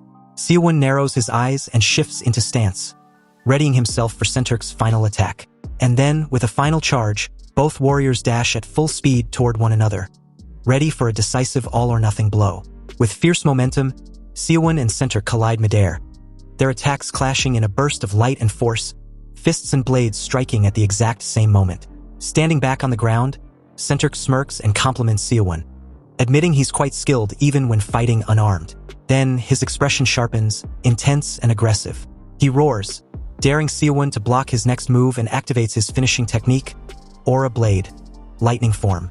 A devastating explosion of golden light erupts as Centric strikes again, lightning surging across the field in all directions, directly hitting Seowon's body and nearly tearing it apart. Seowon screams in pain, his body trembling as he struggles to endure the onslaught. Centric grins through the chaos, lightning flickering around him as he watches his opponent falter.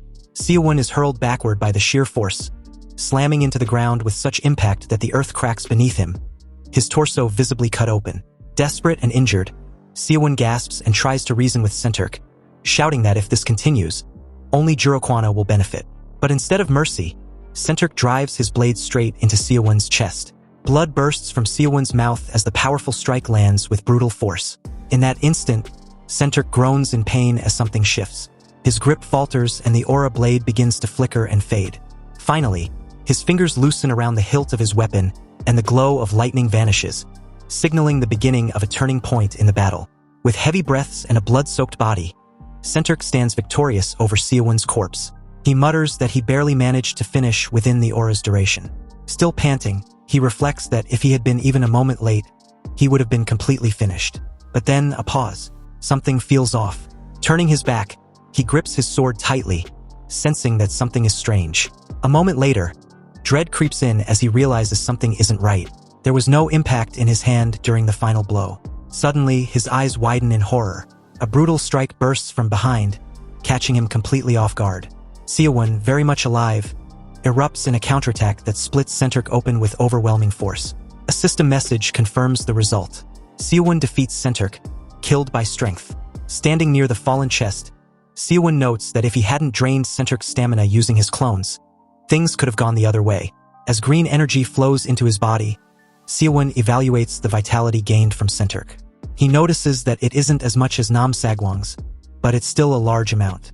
With it, he feels confident. He can now face Jurokwana. Meanwhile, from above, Jurokwana watches in surprise. He hadn't expected Centric to be defeated. Addressing Seowon, he sarcastically offers thanks, admitting Centric was quite the headache. Seowon glances up, trying to locate Jurokwana's position atop the cliff.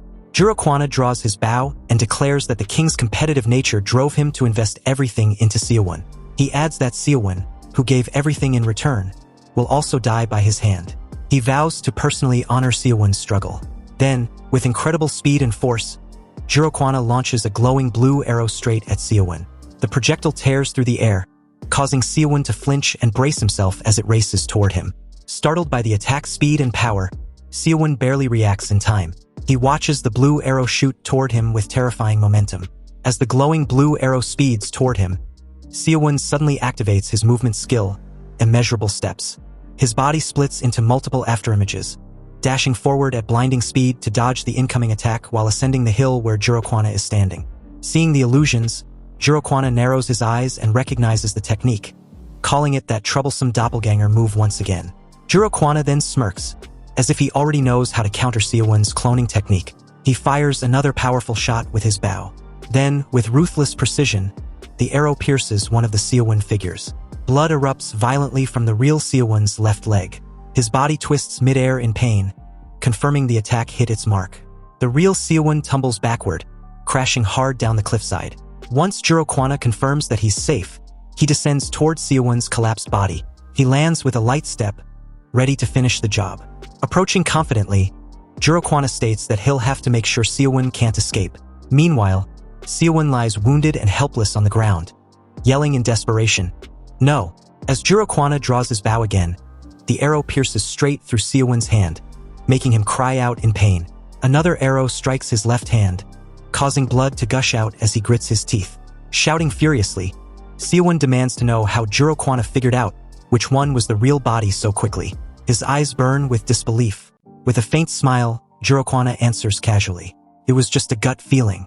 He looks down at Seowon, lying among the fading clones, unfazed and confident. Seowon, battered and exhausted, was shocked by the reply, as he struggles to process Jurokwana's calm demeanor. Jurokwana responds by acknowledging Seowon's effort and determination, saying he respects it. But Seowon spits back in defiance, cursing Jurokwana and shouting, "Respect my ass. Give it to the dogs." And without further discussion, Jurokwana fired the final shot directly into Seowon's head. A notification then appears. Jurokwana has killed Seowon with an arrow. A few minutes later, Jurokwana stands in front of Seowon's lifeless body, asking himself if the game is over. Suddenly, Seowoon's body, just like the previous players who died, turns into a chest. An announcement is made. The Cloyd Survival game has now ended. Seowoon, now sent to what seems like another dimension, watches as his body becomes a chest while Jurokwana stands in front of it. Seowoon mutters that he really messed up in the game and completely gave it away. Noticing alone, he reflects on how at least he got to eat the meal Nam Sagwang had prepared. A system message then appears, congratulating him for ranking in the final 2. Another notification follows. You have qualified to participate in the next game. Seowoon turns to the side, startled and confused. Realizing what that means, he mutters in disbelief, asking aloud if there's really another game after this. The system then informs him of his rewards, including kill bonus points. He has earned 140 reward coins. Now standing in a cosmic-looking space, Seowoon responds, puzzled by the term. Coins? All his previous items appear, surrounding him, as the system summons them. Several notifications pop up, displaying different items and their coin values. Carmen's necklace for 3 coins, Ring of Strength for 20 coins, and Carmen's Eye Magic Book for 50 coins. Seowoon remarks that he picked up a lot of stuff. The system displays a new message. You can take the items acquired with reward coins. Seowoon stares at a skill book labeled Spirit Illusion Steps, 130 coins, stunned by the high cost. He realizes that buying just this one would nearly use up all his coins. Another system notice appears. The final 5 players are given a chance to spin the roulette and draw an item. Seowoon reacts with surprise. Oh, there's a gacha? As the description explains, it's a system where items can be obtained randomly. A message confirms. Jin Seowoon has come in second place, so he has 2 chances. Seowoon thinks aloud that if he gets either the Cloak of Invisibility or Spirit Illusion Steps, he could save a lot of coins. Encouraged by the odds, he grins with excitement and declares, if I'm lucky, this could be a huge gain. With confidence, Seowoon begins to spin the glowing roulette. As the roulette slows, Seowoon panics and yells, stop, but it's too late. The result locks in. Asgro's necklace, he stares in disbelief at the outcome. Furious that, of all things, the cheapest item had to appear. He calls it a joke. Frustrated, Seowoon grabs his head and demands to know why something like that had to come out. How many items were even in the pool? Realizing he still has one more chance, he clenches his fist and regains his resolve. Standing before the roulette again, he prays desperately, calling out to God, Buddha, Jesus, or anyone out there. As the wheel begins its second spin, still staring at the spinning roulette, he suddenly yells out for the spinning roulette to stop. His voice full of urgency and anticipation. The ring spins to a halt, and his eyes widen in disbelief as the result is revealed. The notification appears, Ring of Subspace, and then, with another burst, Skill Book. He watches in shock as the final result lands on Spirit Illusion Steps. A brilliant light envelopes him as the skill is confirmed, Spirit Illusion Steps. From behind, he stands awestruck beneath the golden glow, completely stunned. A system notification flashes, Spirit Illusion Steps. He clenches his fist in excitement, then celebrates, calling it the most expensive thing he got, thrilled that it feels like he just doubled his coins. Another system message appears, informing him that they will now provide the items he had acquired. His eyes follow the glowing book floating toward him. Then a second message appears, informing him that he can buy items using coins and will be moved automatically once he's done. He looks around at the gear, ready to begin. As he picks out items, it is explained that drawing Spirit Illusion Steps helped him save many coins, but there were so many tempting items that it was hard for him to decide. After some thought, he makes his choices. Since he couldn't stay in this space forever, he finalizes his decisions and finishes shopping. The system acknowledges him for his efforts and wishes him luck in the next game. He's suddenly engulfed in a radiant flash and then reappears in a familiar alleyway. Looking around in confusion, he mutters, wondering if he's really back in his world. He lifts his hand and sees a familiar item resting in his palm. Recognizing it instantly, he confirms that the ring is definitely the Ring of Subspace brought from Cloyd Survival. Gripping the ring tightly, he breathes out, "It's not a dream." His eyes stay fixed on the item as he slips the ring onto his finger. A slight breeze blows around his feet. He glances at his bag, then picks it up. Walking away down the street, he reflects that his first game has ended. On the surface, not much looks different, but deep down, he senses that something big has begun. Smiling to himself, he now feels that his entrance exams isn't the problem anymore. Looking at the ring on his finger, he thinks back to the moment he heard it. He remembers it clearly. There will be a next game. The Ring of Subspace, purchased for 30 coins, glows faintly. Determined, he clenches his fist and starts walking quickly, declaring that although he only got second place this time, which he thinks is unfortunate, he needs to be ready and prepare himself for the next game. With determination in his eyes, he clenches his fist and declares internally that he's definitely going to win the next game. The scene shifts to the building exterior. This is the studio apartment his parents found for him near the school so he could prepare for his return to university. Now entering his apartment, his thoughts are no longer focused on his entrance exams, resuming a more ordinary life, but fully on becoming stronger using what he gained from the game. As he drops his bag onto his chair, he continues thinking that in the second game, he doesn't want to remain in a weak position or just run away like he did in the first one. Sitting cross-legged on the floor, he reflects that unlike in the game, his dungeon feels empty here in the real world, raising concern that he may have used up all his internal energy in the final battle. With a calm yet serious look, he acknowledges that since he can't kill people in the real world, he can only practice Chucky to gradually refill his internal energy. Elder Jang Ducheon's lessons echoed in his memory. Back in the game, the Elder explained that internal energy was usually gathered through Chucky. Now that his dungeon has formed, focusing on it will help him naturally build energy over time. The Elder continues, saying it won't be as fast as absorbing vitality through martial arts like the white dance technique, but making Chucky a part of daily life will eventually lead to mastery. Seowoon then asks if training like that could make him as strong as the Elder. Laughing heartily, the Elder compliments Seowoon's boldness and says he noticed it since yesterday.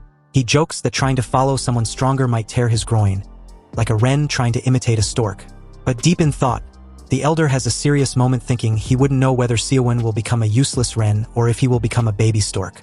Seowoon, with a calm demeanor, continues meditating and focusing, preparing himself for the next survival game which would arrive eventually, and this time he intended to meet it on his own terms.